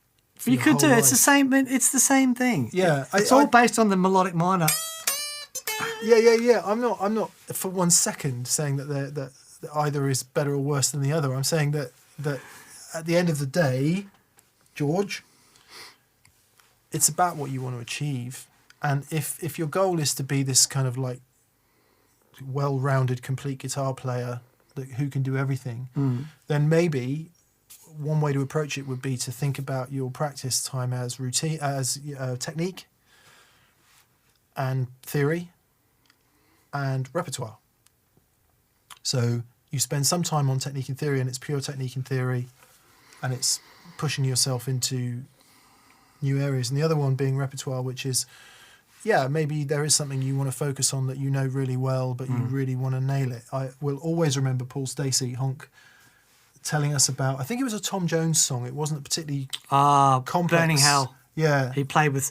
Yes, sorry, you could carry on. And it wasn't, it might have been Burning Hell, or one of the No, tracks. it was. It's the thing he did with Tom Jones. It's Paul and Jeremy Stacey and Tom, just the three of them. And there was on one Letterman. lick in it that was a really simple lick, and it didn't have, it wasn't technically challenging to play. There was nothing about it that wouldn't make you go, okay, a minute, I've got that. He spent 10 hours Yeah, just going over on and that over. one passage because he wanted to deliver it in with a freedom and a passion that it deserved. Yeah, And it's not often that you stare into someone's artistry that deeply. yeah, And maybe that's what you're talking about in terms of when you say things like, should I just get deeper into the things that I enjoy? There's surely a great argument for doing both. And if it means structuring your practice time to the point of going, I'm going to spend 20 minutes on that, 20 minutes on that, yeah. and being disciplined about it, that might be the way to do it. If what you want to do is to improve, having the thing that you want to work on, as opposed to just sat down and noodling, which is fantastic. But if there's something that you know you want to be able to play this, you know that this is how you want to sound, then structuring something around that is crucial. Good luck. See, I can't get the last note right. Yeah. Not a quick vibrato like that. It's more, Albert's more like an aching, I'm a bit tired. There you go. Right, okay. That's a bit more Albert. Right. And what you need now is like a quad reverb or a super reverb cranked with all the reverb. I should do that when I get home. Yeah. Sam Harmon says, it's been a while, but seeing you boys live is a welcome experience. Thank you, Sam. Thanks for appealing to the experts and the novices alike from a constable in Virginia. Yes, Dan, that is a constable. Very good. Very good. My brother was a constable. Was he? Yes, he was. A police constable? He was a police constable. Yeah. I lived with a bunch of constables. Yeah. I was in Mackay. Was it a small bunch of constables or a massive bunch of A constables? medium bunch of constables. Right. There were 6 constables. Yeah. Half a dozen constables. There's a group term for 6 constables. Right. A quorum of constable of. We're getting taken off the air. Do, do, do, do, do, do, do, do, do. Yeah, but tell you what, man, what a job. Yeah. Yeah. So thank you. Oh. Anyway, Brent Porter. I haven't been able to join a live show in about 2 months due to work. I just wanted to stop by for 30 seconds to say thanks and appreciate the great content. Well, thanks, Brent. Oh, thank you, mate. Yeah, Bless you. it is a bit of a challenge, isn't it? In our little global village that we inhabit, picking a time that works for us and you. Yes, wherever you may be. We need to think about that for the expanded live shows. Anyway. Matthew in Gallinera. Hi guys, I just got my PRS Silver Sky and I love it. It's my first time with a 7.25 radius and low output pickups. Nice. Nice. Hope you do like it, Matthew. There's a lot to explore in all of that. 7.25 on those. Well, I guess it must be. Based on that old neck. Johnny Boy loved his 64 Strat. Is it 64 his main squeeze? Wow. Yeah. Very good. Yeah, nice. I don't suppose you can answer, Matthew, but be interested to know what colour you went for. I quite like the copper colour. Right. It's quite nice. Pete, Danish Pete's just got a purple one, which looks pretty cool.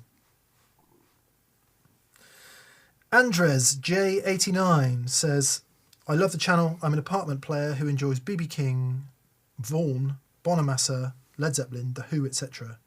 Do you have any amp or rig suggestions? I don't mind throwing in a few effects and an attenuator if necessary. So we've looked at this before, and I think we'll look at this again because it is so interesting. A wet-dry rig with 2 small amps, like 2 really small amplifiers. It just sounds massive without being loud. Yeah.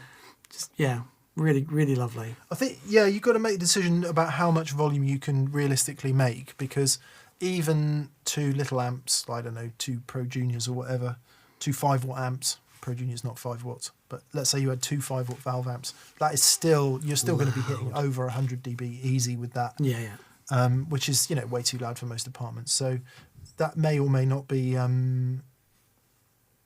was that a door opening and closing? Yeah, my ride's here. What if that's Catherine come back? I better go and check. Yeah, it depends how loud you can realistically play. And I think if you really can't make any noise in the apartment, which millions of people can't, I genuinely think like a headphone software solution is probably the best way to go. Yeah. So whether it's via something like IK Multimedia's Amplitude, or even the Boss Waza Air headphones. Boss have also just done a pocket thing. The various Line 6 options out there. If you're in headphones, it's really hard to beat that. Yeah, they do sound really good. I'm just going to go and check what that was a minute. Okay. One thing that may or may not be an option, but I'm doing some recording at home at the moment, and I've been experimenting with some of the load box solutions that you can plug into your computer. So you still use your amplifier, so things like the aux box and that sort of thing. And Two Notes have a really great solution called a Captor X. And I heard the captain, Lee Anderton, do a thing where he had his amplifier into a Captor X just hooked up to a small stereo. And it says the best home rig tone he's ever had. Okay. Which makes perfect sense, because you're still getting your amplifier, you're still getting that stuff going, but you've got complete control over the volume. Works really well. Good luck. Good luck indeed. Vibhas Patil. Hi, Vibhas. Hey, Nice to hear Vibhas. from you as always. He says, hey, gents, I'm looking at getting better tones in short videos when I record on my phone. The distortion sounds really thin and weird. I'm not looking for something elaborate. Are there any mics I can plug into my phone? Interesting that you're not getting. So there's a condenser mic on your phone that generally makes everything sound great. Depends what phone it is. I mean, if it's an iPhone, the iPhone audio is, you know, I'm trying to think of an analogy. It's what is it? It's EQ, it's compression, it's an expander, it's an All that exciter. stuff. It's a really clever bit of software that makes most things sound really good. But if you don't like it and you want an external microphone, yeah, there are loads. Check out 2 companies to check out. One is Rode, RODE, and the other is IK Multimedia. And actually, most companies now are making some sort of USB interface mic that you can use. The Shure MV88. The Shure MV is great. That's Shure MV88. That's pretty good. It's a little clip-in condenser mic. Blue Microphones did one. But yeah, check out Rode as well, RODE, and IK Multimedia, all of whom have really good. They're mostly for iOS, for Apple phones. So if you don't have an Apple phone, your options might be a bit more restricted. But if you do have an Apple phone, there are some really good solutions out there. Yep. And actually, some of those plug-in mics are really decent. Then, of course, you've got the other side of it, where what you're then capturing is a more real sound. So you probably require some post-processing to make that all sound big and fat and nice again. So, yeah. One of the chats It's quite the rabbit hole. I talked to Tom Waterman today Yeah. from Universal Audio, and we were talking about what happens post-recording to these classic guitar sounds that we all know and love. You know, and I did a bit of this on my Fraser Like Gilmore video. I said, this is the amp, this is what it sounds like. Okay, now let's have a look at how we actually get that sort of sound. So much goes on after it's recorded. Yeah. You know, to make it work. Yeah. And we hear that and go, yeah, that's what I sound like. It's like, okay. Yeah. You know, that's a big departure from what I use high watts. Oh, good. Yeah. You know, is that how you I used high watts into a Neumann blah blah blah into an API blah blah blah and this specific desk, and then we double tracked it. 50 and then grand's worth of outboard. Yeah, exactly. And I blended the original signal in, and Glyn Johns' ears. Yeah, there you go. Yeah. But good luck. Check out some of those things we mentioned. Ross McDonald says, "Hey gents, I think I speak for the community when I say I'm thankful for you and all your time and creative energy." Thank you. You're so welcome. And it's really nice to know that there is a community. Blimey.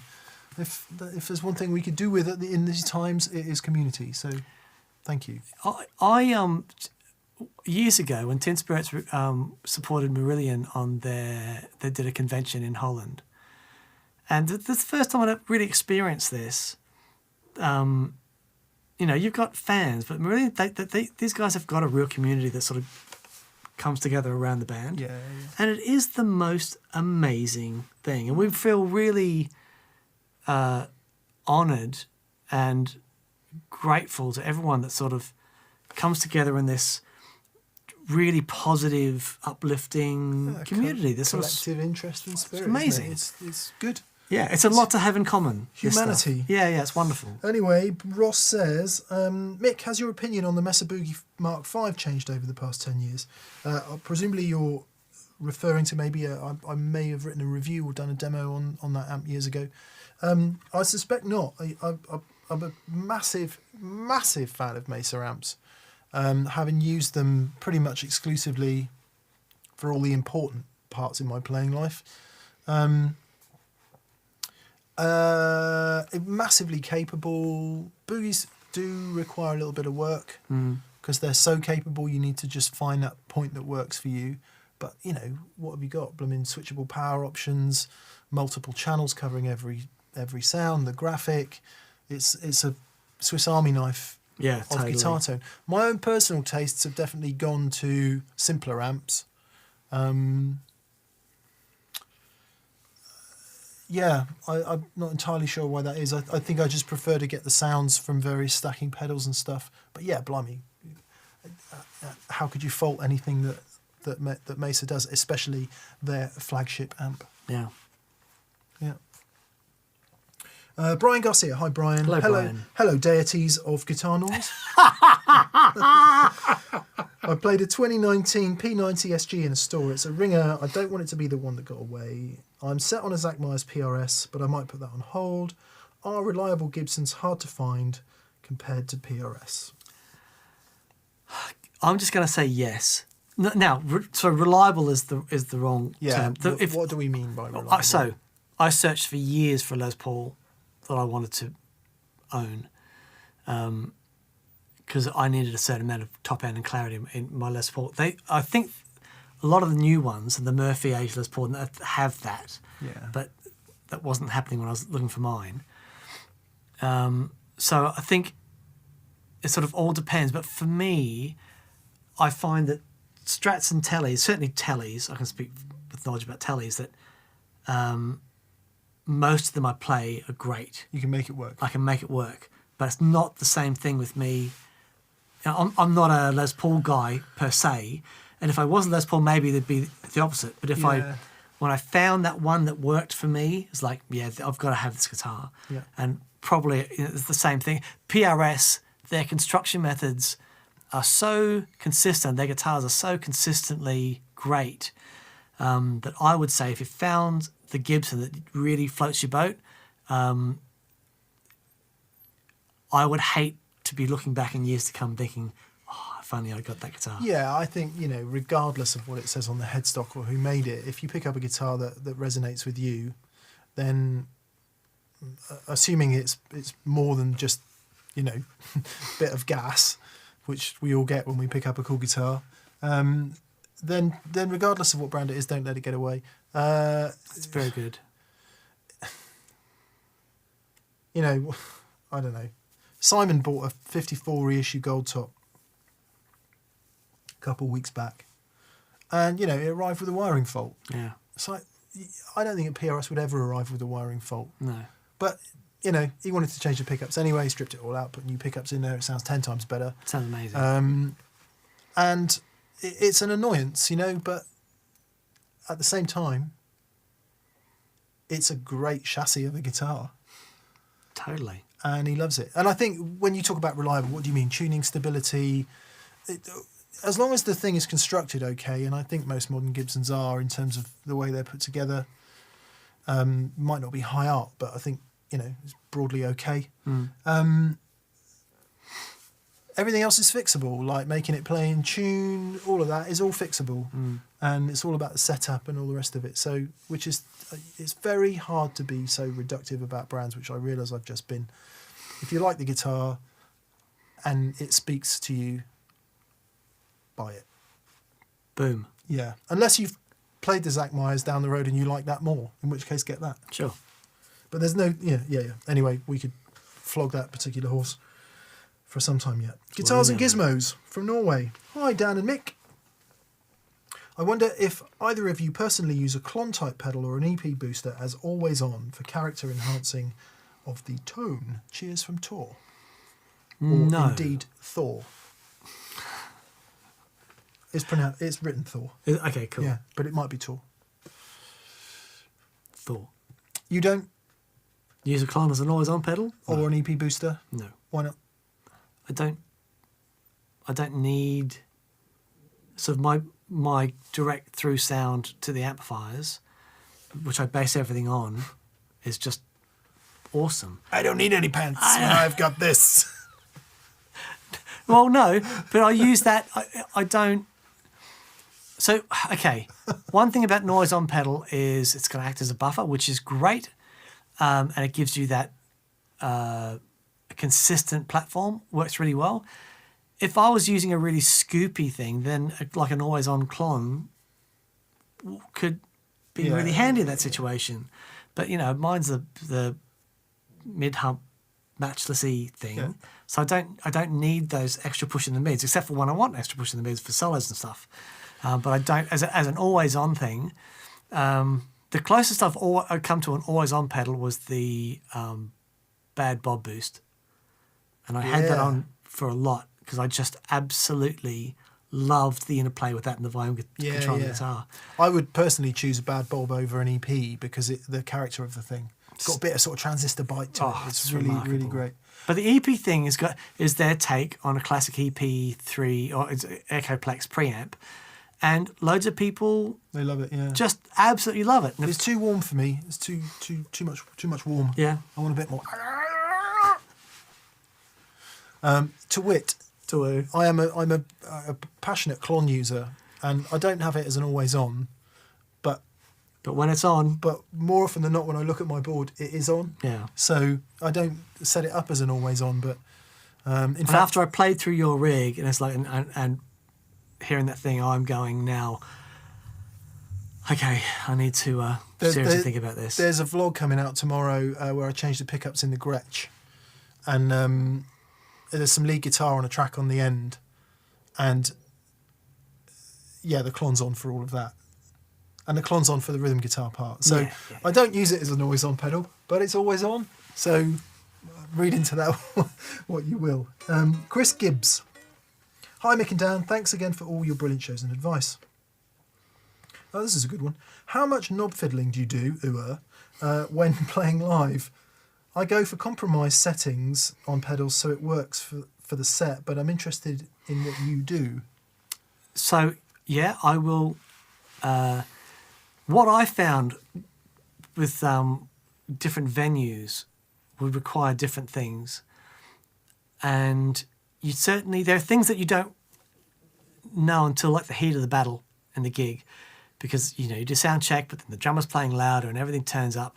So yeah, absolutely, I'll tweak things. But that's the beauty of having pedals at your feet. Yeah. It's like it's so easy just to go, hang on, Literally. I need a bit more. 1 second. Yeah, there you go. Maybe 2. Yeah, Yeah. yeah, totally. Usually, if I tweak anything,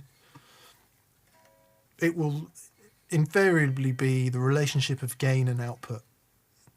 So, when you're playing on your own, you get all those gainy sounds and they sound really fat and nice and everything. And you get to the gig, it's like, I can't hear this, so no one else can either. So turn the volume up a bit, gain down a bit more clarity.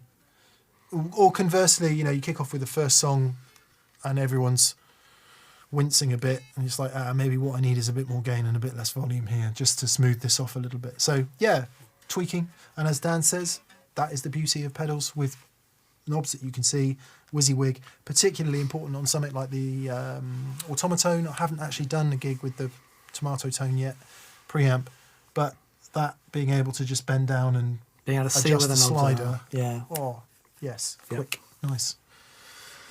Tom S. Tom, you've super chatted, but you haven't had a question, so hopefully maybe there'll be one somewhere else from you. Medieval cookery with RPAD.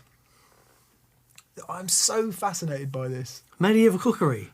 Medieval cookery with RPAD. I really hope it is literally that. It's like whatever the equivalent of toasting marshmallows is, he's got his jousting stick. Some poor surf. With a badger on the end of it, So I don't mean any cruelty to badgers, and I don't think anyone should eat badgers. We But if they did in medieval times, that's fine. That was different. we took the kids to because I love all that stuff, right? And there's What, this place, all the badgers and jousting and all that stuff. We took the kids to this place in Wales, and they've got like all these like medieval huts and stuff, and they have actors there doing the stuff. But they've got specialised people that show you how to make flint tools and we.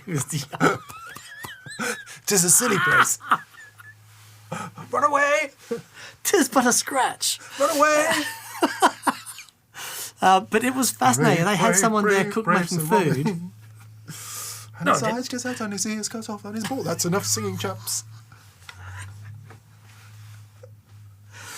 Yes, but there was someone there who'd been cooking, the medieval. That was fascinating.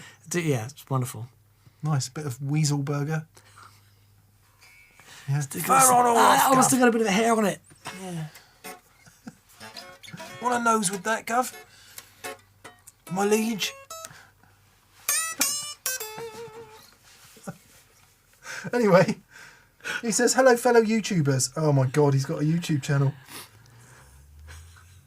We're following you from this moment. Brilliant. Imagine the Swart Amps Stereo Master with a stereo 2x15 as your gigging rig. This might be your missing amp. Swart. Yeah, I didn't know they did a stereo amp No. with a stereo 2x15. Ah. You really are medieval. Yeah. Yeah. My liege. Awesome. Music Therapy Laz. Happy birthday to the TPS report.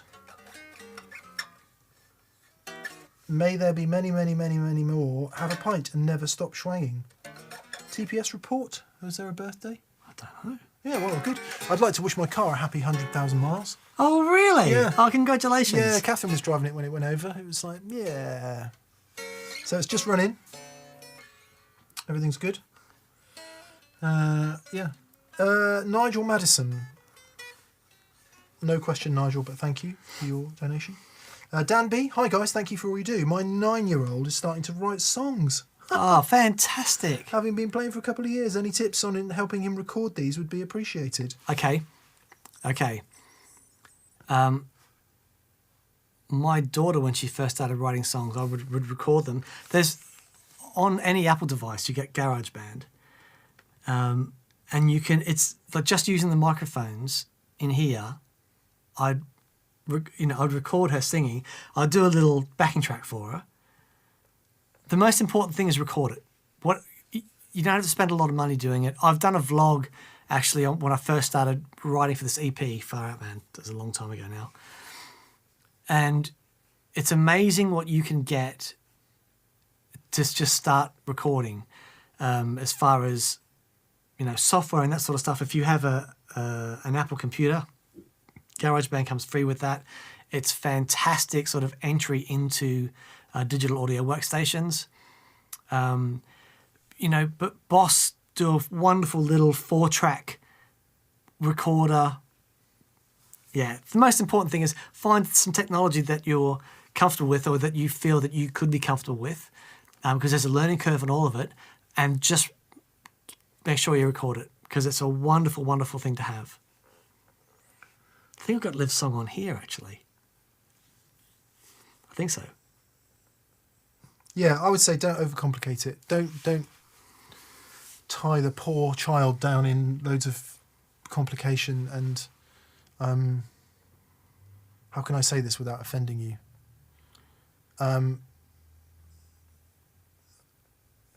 Being somebody who worked on magazines, I was the subject to a lot of pushy parents who thought their kids were something special. And their kids may well have been something special, but they were so over-pushed by their parents that it caused a lot of problems in so many areas. So I would imagine, as a parent, you want to live vicariously through your children a little bit and see them do well and just roll in that joy of them being completely awesome. So you just got to let them do it, rather than trying to push or cajole or encourage. Let's remember that all the best rock and roll was ever created by parents telling their kids not to play the guitar. Yeah. And rock and roll dies when kids and parents listen to the same music. That's when it's all over, because it's about rebelling. So you can clearly tell I'm not a parent. I think it's important to enable, right, but not mollycoddle and push. No, but at 9 years old, I think, and if they're writing songs, then which is what I'm trying to say is record it on your iPhone. Don't make it any more complex than that. Yeah, it doesn't have to be any more complex than that. Because if it becomes about the process rather than the joy and the art and the creativity, my assumption is that's where kids start to lose interest. It's got to be about them, hasn't it? Totally. Yeah. Yeah. Sorry, I didn't mean that to be in any way offensive or whatever. I watched a lot of kids really struggle with careers because their parents pushed them too hard in directions they didn't want to go. Yeah, totally. 3 years of jazz, ballet and tap here. But I guess more positively, the recording capabilities of a modern smartphone are so fantastic. Yeah, they're pretty amazing. I don't think you need to do any more than that. So if you're, like, for example, if you play guitar and it's a song that's written and you just have her sing along and capture it on your phone, as long as that is documented and that you've got the song, that's fantastic. Now, if you want to take it further, there's loads that you can do. You know, it's how far you want to take it. But the most important thing is get it recorded. Yep. Jason Roth says, is that pedal show your own business or do you work for someone? No, it's our own business. Indeed. Emphatically so. Dan and I have both become largely unemployable at this point. Oh, man. Oh, boy, oh, boy. Yeah.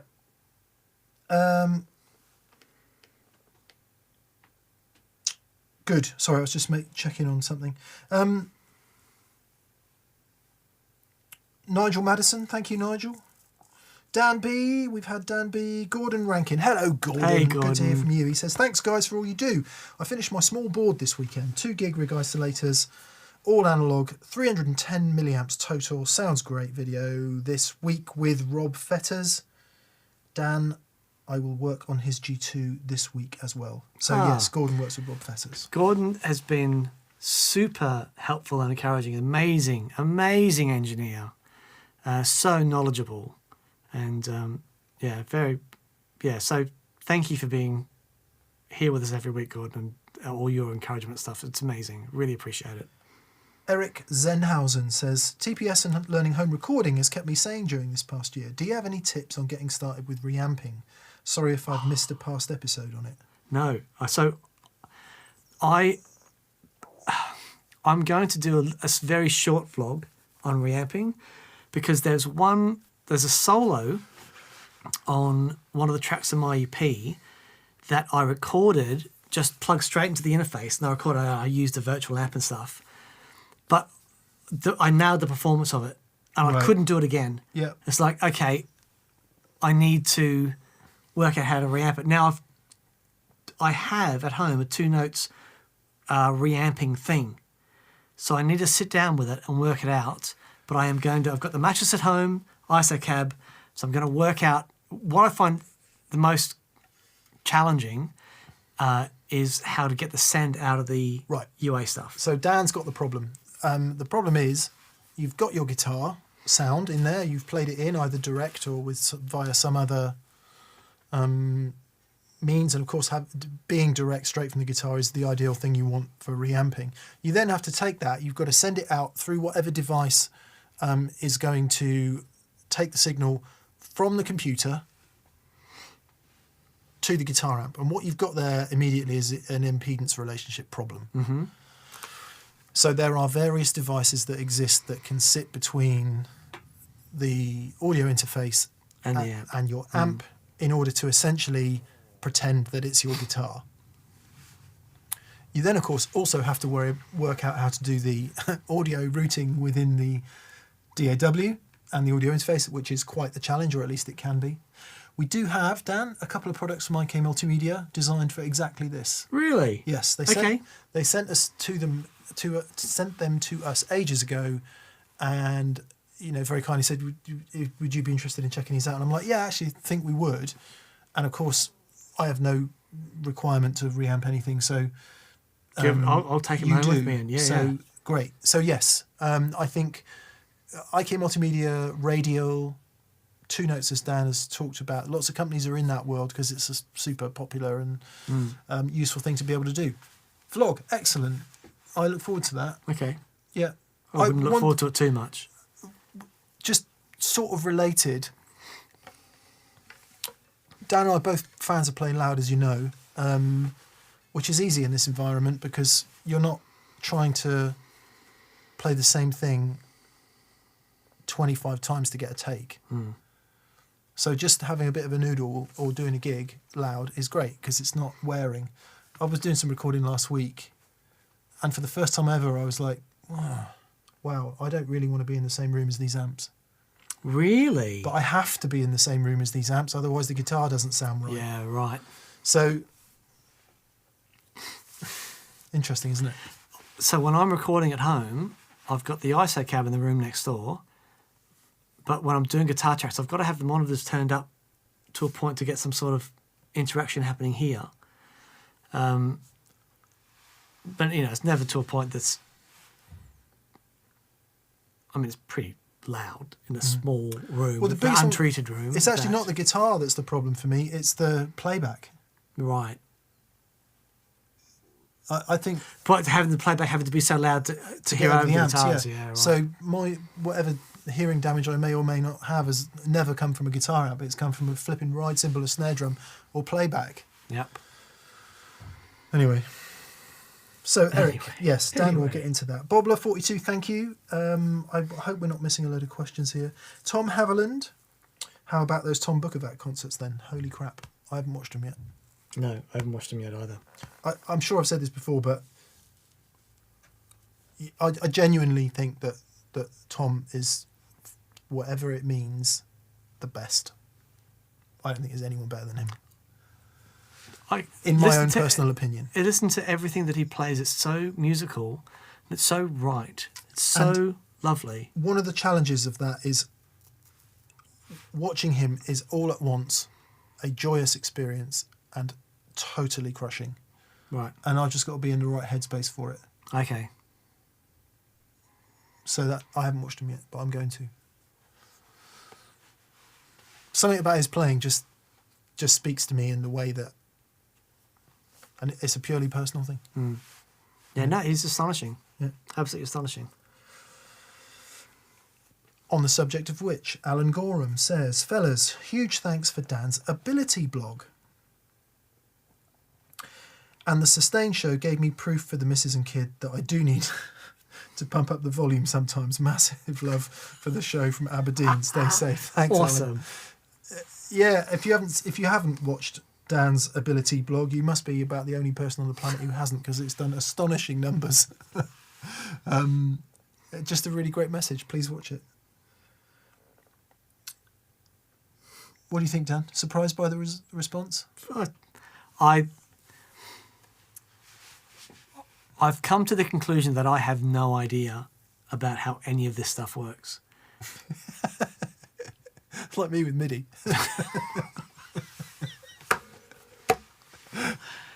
I genuinely was surprised that anyone got to the end of it. Genuinely surprised. I thought once I published that, I genuinely thought I was going to get a phone call from you going, mate, we need to have a chat. I thought it was fantastic. Well, it's very kind. I thought it was absolutely fantastic. It was from the heart. It was completely genuine. It was a great story. It was very motivational. I do have an additional question. Okay. Having just spent a week doing a vlog that I know no one's going to watch, what's the video you've done that's taken the most effort? There's been a couple. There's been the jam along with Joey and Andy Timmons and you and me. And what's the worst viewed video you've ever put jam out? along with Andy Timmons, Joey and you. What's and the me. video that took you the least effort? Am I good enough video? What's the video you've had the most views on? Yeah. Isn't it interesting about effort bias? You know, sometimes we really sweat.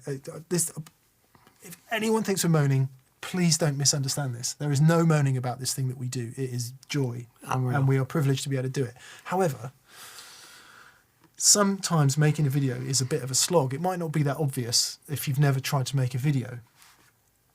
But it's really quite difficult, especially when you have to play the guitar. Yeah. And sort of be on it enough, especially on your own. Like when it's me and him in the same room, it's much easier because you've got something to bounce off and the pressure's not really there. And actually a lot of that red light fever just goes away because it's banter and it's good fun.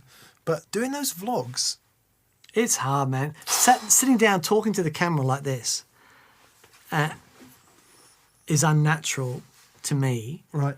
And I think, like with that particular vlog, it's because it was something that I was sort of going through myself.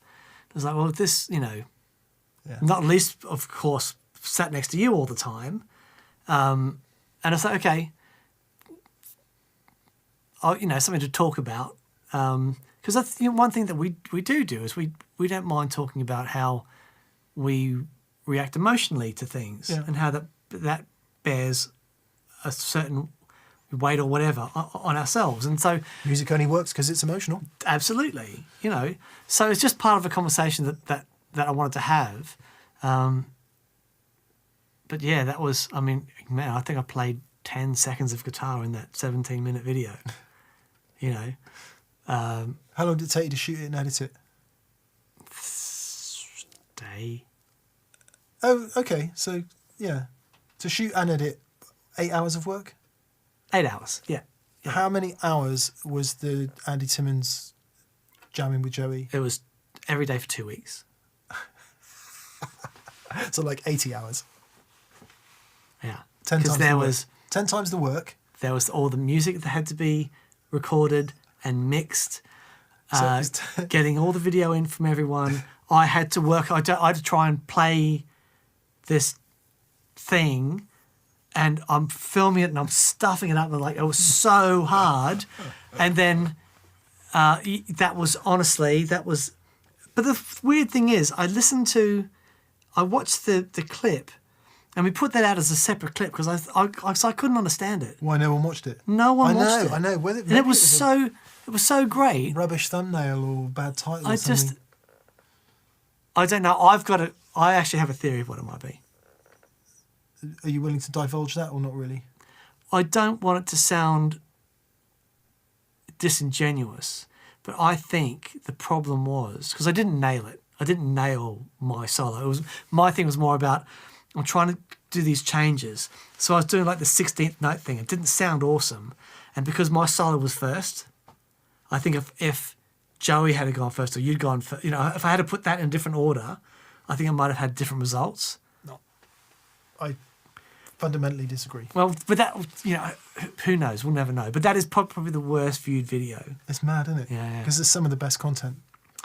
I love doing it. It's so weird because like my wife loved that video, like loved it. It's like, and she can't understand it. It's like, yeah. Anyway, yeah. Yeah. Sorry, a bit of we've gone off a navel gazing tangent here, but it is that the effort versus result has no relationship on YouTube, does it? None. And it's a good reminder about effort bias. Yeah. Very interesting. Very interesting. Anyway, Al, sorry, we've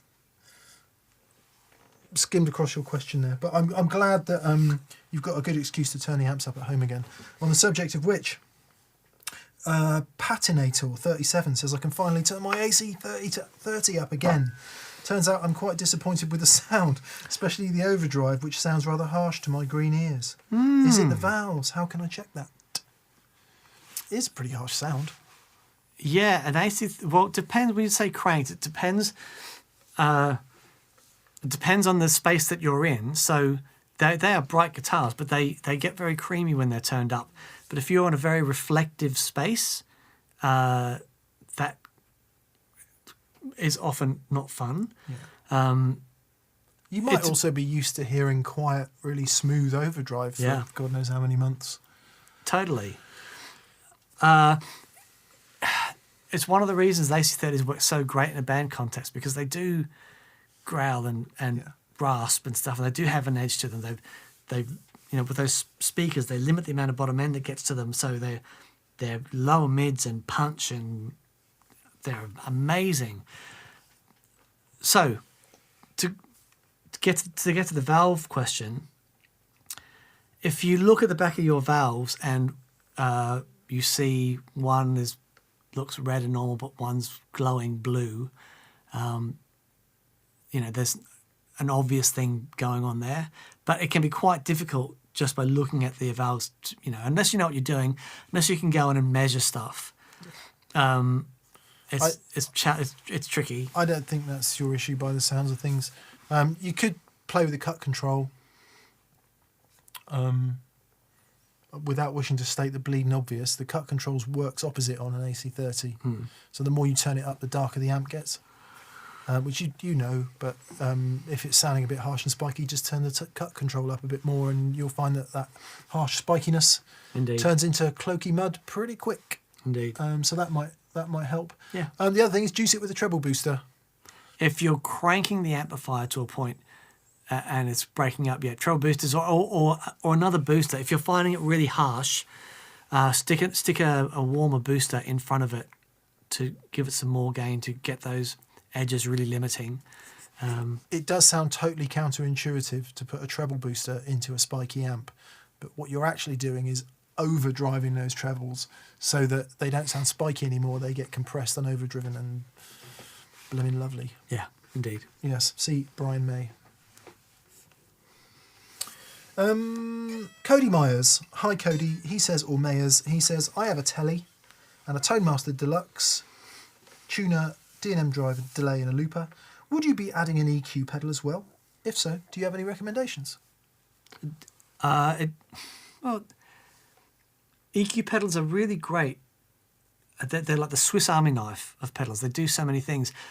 I don't have an EQ pedal because I've got the tomato tone on my board and it's got really powerful EQ stuff on it. So, but the reality is I've never really used an EQ pedal. Yeah, as great as they are, I've never used one. I've only ever used one as a tool if like something needed fixing. Yeah. Saying that, I have used one in studios, in a studio recording, but I've never really used one live. Yeah. It just depends the job that you want it to do. If you're looking for a booster, like a booster that you can shape the frequencies, fantastic. If you're looking to put it at the end of your chain and like a master EQ at the end, great. It just depends if that's what you need. Yeah, also if for whatever reason, if you've got an overdrive pedal or two and there's something about the tonality of that overdrive pedal you don't love, you can change that with the EQ, either by putting it before or after, and you'll get different effects by putting it before and after in terms to reshape that overdrive sound.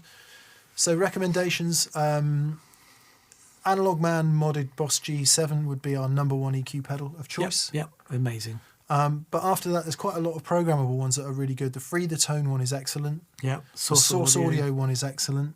The Boss, the new Boss ones are great. Oh yeah, Boss the EQ200. Mm-hmm. MXR do a good, I think maybe 10 band, 6 and a 10 band or a 7 and a 10 band. And do Empress do a programmable one as well? No. I don't know. No. Mesa Boogie have got one out there, have they? Have they? Yeah. Mesa. Yeah, I mean, if you're new to the world of EQ pedals, start with Boss MXR. Yep. And that should get you in the game. Jay Heesman. Hello, Jay. I've started writing my first song. Oh, legend. Well done, mate. Good on you. And I've got all the backing bits sorted. What advice would you give me for starting to write a solo section? You need to go. What Dan's going to say. Got to get that in there. I think I know what you're going to say. Okay, you tell me. Sing it. There you go. If you can... Yes, sing it. Absolutely. Sing a tune that works over your backing and then learn how to play it. Do, do, do, do. Let's do that. Let's sing along. Do, do, do, do, do, do, do, do, do, do, do, do, do, do, do. And I think that's a really, really good place to start, because if it's a song, then you've got a melody, or you ought to have a melody. And there's nothing wrong with starting by making your guitar solo the same as the main vocal melody. Yep. Then you can change it up from there. But your question is, how do I start? And I think that is a great place to start. Yeah, absolutely. Because, you know, there will be differing opinions on this, but in my opinion, all the best guitar solos ever in history have been the ones you can sing. Go and put on Dan the Torpedoes, the first Tom Petty and the Heartbreakers album, and listen to the solos on that. What's his name? Mike Campbell. Mike Campbell. And that doesn't mean it's got to be simple either, although simple is good. You know, Hotel California, best guitar solo ever. Yeah. It's eminently singable. Yeah. Ladies Night in Buffalo by David E. Roth, absolutely killer guitar solo. Eminently singable right up until he gets up to the 30-second notes. But even then you go, which is what it sounds like, right? Yep. So it's still kind of singable. Yeah. Yeah, good Perfect. luck. Al Goran again. P.S. Mick, I want to go rotary speaker and I can't figure out which vent to get. I play in a similar neighbourhood to you, style, not quality. Oh, I bet you do. Come on. Do I go for the original, the micro, or the mini? Help. Right. The original I've never really spent any time with, but Right. it is brilliant. I know by reputation that it is brilliant. Principal difference, as far as I can understand, between the mini and the micro is the micro doesn't do stereo. Oh, really? There you go.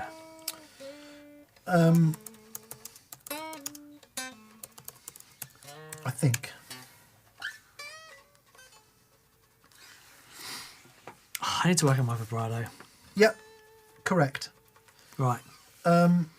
Sound on Sound magazine say, Neo makes some of the finest stereo rotary speaker pedals available, and for the benefit of those on with a more monophonic existence, they've taken their core ventilator technology and put it into standard size stompbox formats. In monos. Mono. Cool. So there you go. Yeah, the micros are mono, the mini is stereo. The micros might also be easier to approach because they've got knobs, whereas the micro doesn't have knobs. And there's Oh, yes, right. You got to. the mini doesn't have knobs. And Yeah. there are various combinations of button presses. The reason I bought my mini is because I heard Greg Koch using it when we were in Copenhagen. And I was like, my God, what's that? He says, it's this. I was like, there's no knobs on it. He said, doesn't matter. It just sounds great. So I was like, that is the pedal for me. Yeah, magic. So I've never changed anything in it at all. That's it. So that's the one I would go for. But the micros are excellent, albeit mono. Yep. The irony being, I only ever use mine in mono.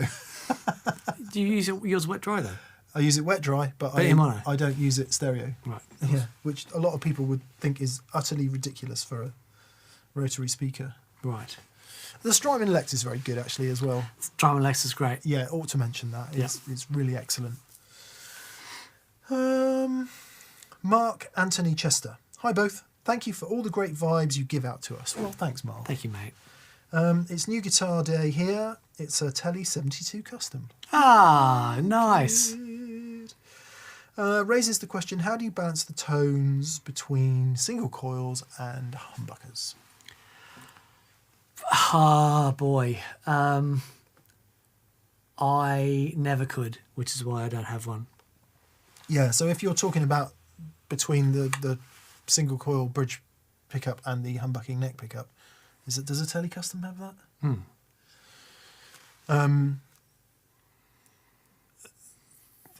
That's a challenge of volume controls, all the rest of it, how well the pickups are balanced. If you're talking about generally between having some guitars that have got single coils and some guitars that have got humbuckers, the sort of reductive answer we've got to with that is use different overdrive pedals. Yeah. I've always, I'm mainly a Tele player, so all the other guitars that I play have to work with the rig that I design around this, which is why it took me so long to find a Les Paul, because it needed to be really bright. But everything else, all the other guitars that I play, generally P90s and whatever, work fine. But yeah, but with the custom thing, because you've got, I don't know what the pots are in a Tele Custom, because if they're 500k, that bridge is going to be but if they're normal 250k, they might even be 300. I'm not sure, but getting that to work on, especially a neck humbucker, it's really tricky. It's really, really tricky. Yeah. Really tricky. It is tricky. I don't know what the humbucker they put in there is, but if you find that the variance is just too much, look into a low wind PAF style humbucker, like a Lola low wind Imperial, for example. Yep. And you might get a bit more clarity out of that. Or look at one of the wide range remakes. Yeah. I bought some of those wide range ones from the Creamery. And shout out to Jamie from the Creamery, who's really looked after me. Bless him. There was he had a personal situation, which meant he was like a week or so delayed, and he was so gracious and apologetic and stuff, which is absolutely fine. But no, I was recommended him from a friend, and I'm really looking forward to getting those. Yeah, Mark, you look like you're in the UK, so maybe check out the Creamery and see his wide range options. If indeed it's a problem, it may not be a problem for you, but yeah. Jetwash Mist Nice. says, what's the best full-size Timmy alternative? The MXR is too fiddly. I know clones are an ethical grey area, but it's preferable to paying the scalpers for an original Paul C. Yes, you're referring to the fact that there aren't any new Timmys available, and lots of people are marking them up in price if you want to get a Timmy. It depends what you want to use it for. If you want a really versatile overdrive pedal that basically does everything, which the Timmy is quite well known for, there's some good, full function OD pedals out there. Alternatively, if there's something specific you want out of it, then look for that specifically as opposed to going for something. Talking about cloning being a grey area, lots of people say the Jan Ray is a clone of the Timmy. I hear it. And I don't know, it may be from the circuit, but they don't sound that similar to me anyway. No. Anyway, the Jan Ray is an utterly fantastic overdrive pedal. It's exceptional. Yeah. What else? RC. As in the AC, the AC booster. or the BB.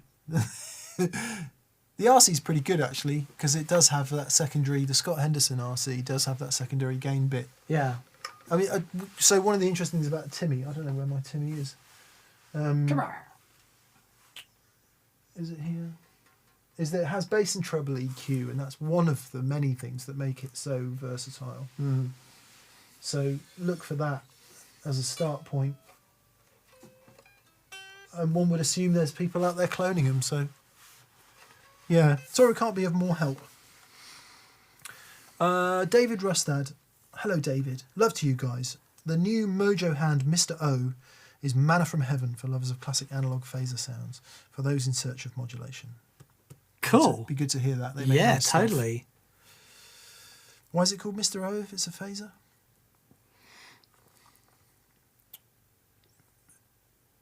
Goodbye, Mr. O.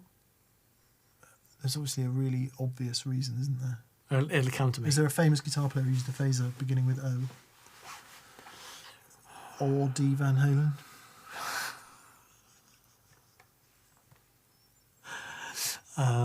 Someone will come in with that. Zoot Allure. D&M, any love for Steve Howe's guitar playing? Oh my goodness. Bookervac claims Howe is his most influential influence. Come on.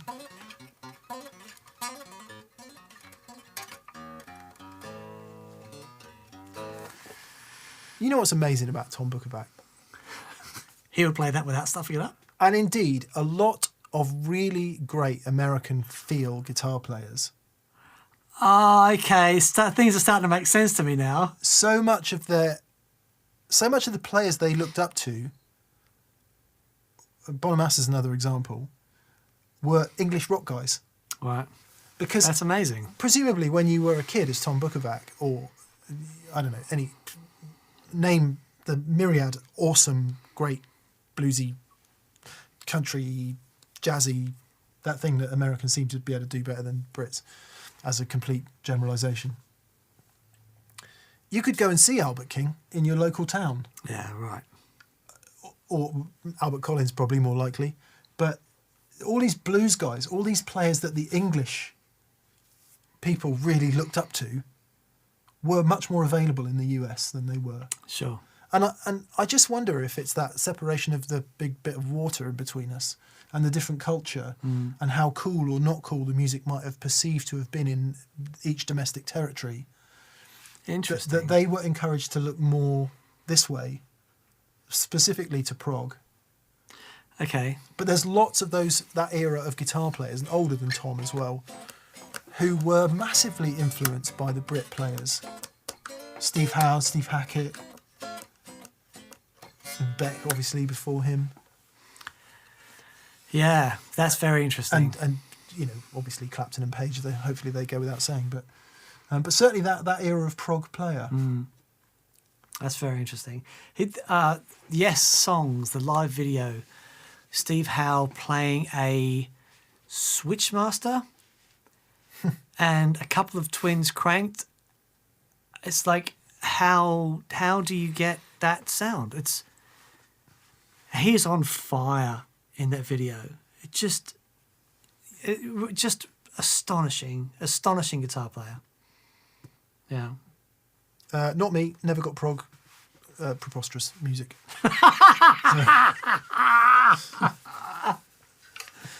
There's a video of Tin Spirits playing Roundabout live, like somewhere. Paul Gilbert does a great version of it as well. Really? Yeah. Actually got an email back from Steve Howe's son, who said, "Hey Dad, look at this," and Steve Howe sent an email back and goes, "Yes, that's an interesting arrangement." It's like, yes, get in. I mean, clearly he's a blooming awesome guitar player. Damani Johnson, hello Damani, says, "Hello, had to say thanks. I finally got a hot cake last week after hearing Dan's reaction. Hearing Dan mention it as one of his favourites for Vox amps. Now I get it." Magic. Actually, I apologise that I don't recall your name. Patinator37. If you find your AC32 spiky, get a hotcake. Bingo. Crowther Audio hotcake. They're not cheap, and I think there's a bit of a wait. I've knocked the volume control off mine. I need to send it over back to Paul Crowther, who was the drummer in Split Ends. For those of you who don't know that, I interviewed him for my website years and years ago. He's what a lovely guy, and he reckoned that the boys mainly kept him around because he could fix the PA when it broke down. Can you not repair the volume knob? The way it is put inside the pedal, it's like really crammed in there with everything. Right. It's like I'd rather just send it back to him because I actually want to get there's something he needs to tweak in as well. But it's wonderful thing. DJ Mchek says, DJ. Why did Noel Gallagher drop a gig rig 12-volt adapter into a glass of Dom Perignon? I don't know. Why did Noel Gallagher drop a gig rig 12-volt adapter into a glass of Dom Perignon? He wanted to make a champagne supernova. That is actually excellent. Really, really excellent. A chaposa. Oh. Very good. Comedy magic. I don't think we can better that today, Dan. No. Thomas Paltengi. Oh, this is interesting. Thomas is in Switzerland and he says, "How do you diagnose what your sound is missing? I'm just curious how you shape your sound." This is classic, right? This is the disease of guitar player, where you go, "Well, there must be something better than this."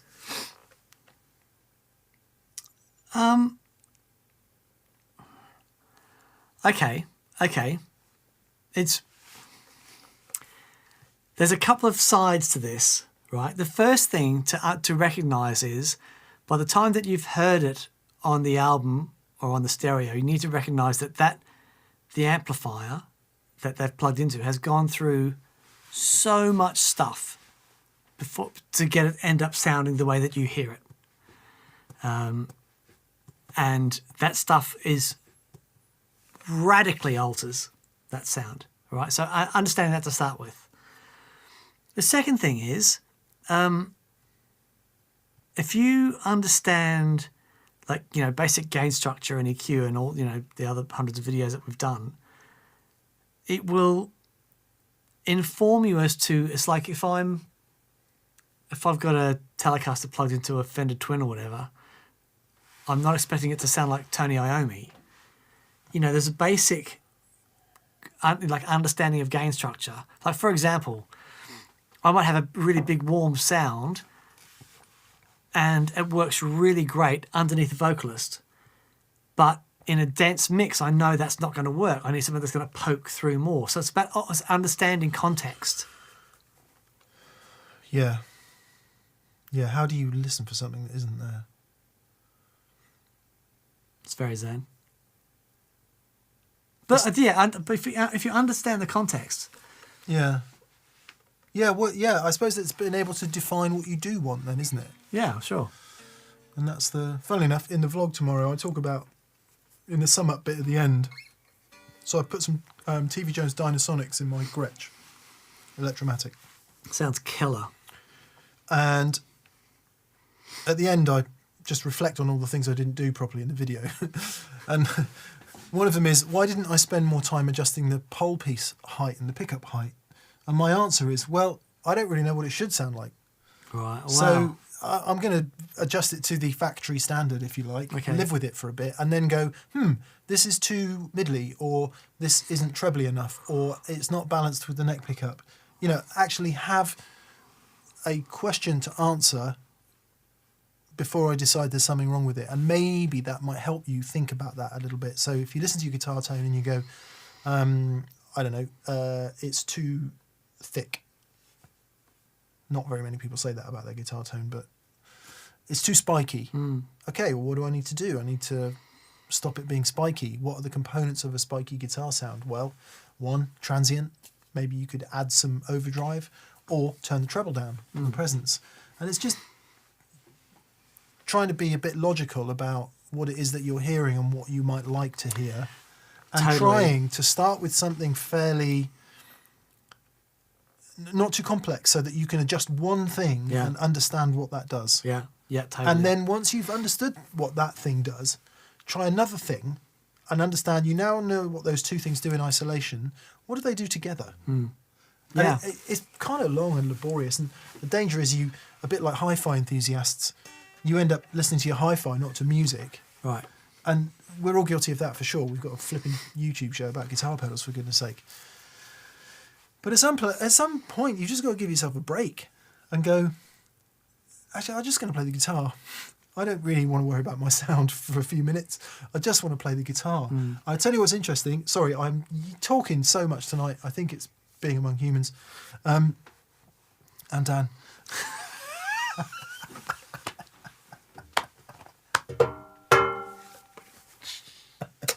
Very good. Just one final observation on the vlog tomorrow. I spent ages all the way through the vlog, you know, comparing the Casino and the Gretsch and dialing in some really cool sounds. When I come to record the track at the end, I can't really hear anything because the flipping track's blaring in my ears. My pedal board's set up the amps there, so I'm just assuming it sounds okay. And I'm just playing it and I'm thinking, that's fine. In the spirit of all poorly recorded music in history, we'll fix it in the mix. But that's what I'm saying. Yeah. At the point where it comes time to just play the guitar, if you are worrying about your tone at that point, you're not going to play well. Yeah. So, sorry, a bit of a monologue. Give yourself a break. Play the guitar. Ah!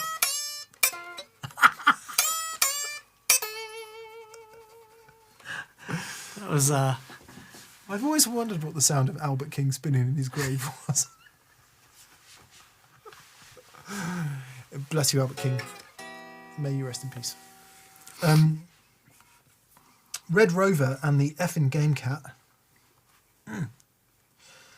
What helped me with Red Light Fever is using a looper. Oh, that's cool. Yeah, everything is great until you hit the button. I had to get used to it. That's pretty decent, actually. Very good. I like it. Yeah. And Jürgen Burker, this is a brilliant final comment, which brings us back to the head of the show, who says, overexposed white guitars, that's why TV Yellow Juniors were invented. Yes, of course. Yes, of course. Fascinating bit of awesome guitar trivia. Have you seen any colour pictures of the makeup they used to put on people in the early days of television? Yeah, because the early days of tungsten lighting, it was harsh. You know, that's one of the reasons why actresses would have gauze, because the light was so harsh. It would just show up every single wrinkle and. Wow. So yeah, wow. TV yellow. TV yellow. And was it so that the guitars looked white on TV? Yeah. Yeah. Because a white guitar would just be so overexposed, wouldn't it? Yeah. It'd just be. So yeah, TV yellow to make a guitar look white. Because in black and white, it would look white, right? It's yet another example of why nothing great in the guitar world was designed. Everything was by accident, wasn't it? Yeah. Awesome. Very good. Well, thank you everyone for hanging out with us. That was loads of fun. Yeah, it's good. Nice to be among friends. Sorry I had Motormouth on tonight. That was wonderful. It is what it is, I guess.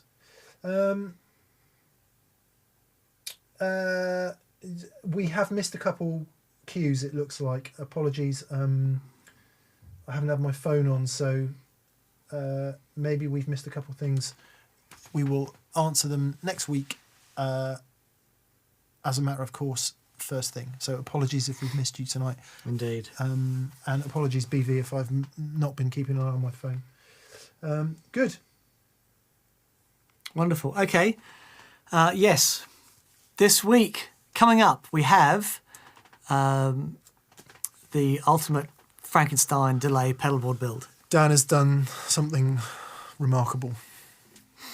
Yes. Which Actually, I did the audio for it this morning. It does sound pretty good. Really? Yeah. Oh, good. I'm really pleased. Yeah. And really tomorrow, you can watch me struggling. Yes, your vlog's out tomorrow. Struggling inside a Gretsch. Brilliant. Thanks, everyone. Have a fantastic week, and we'll see you soon. Goodbye. Bye.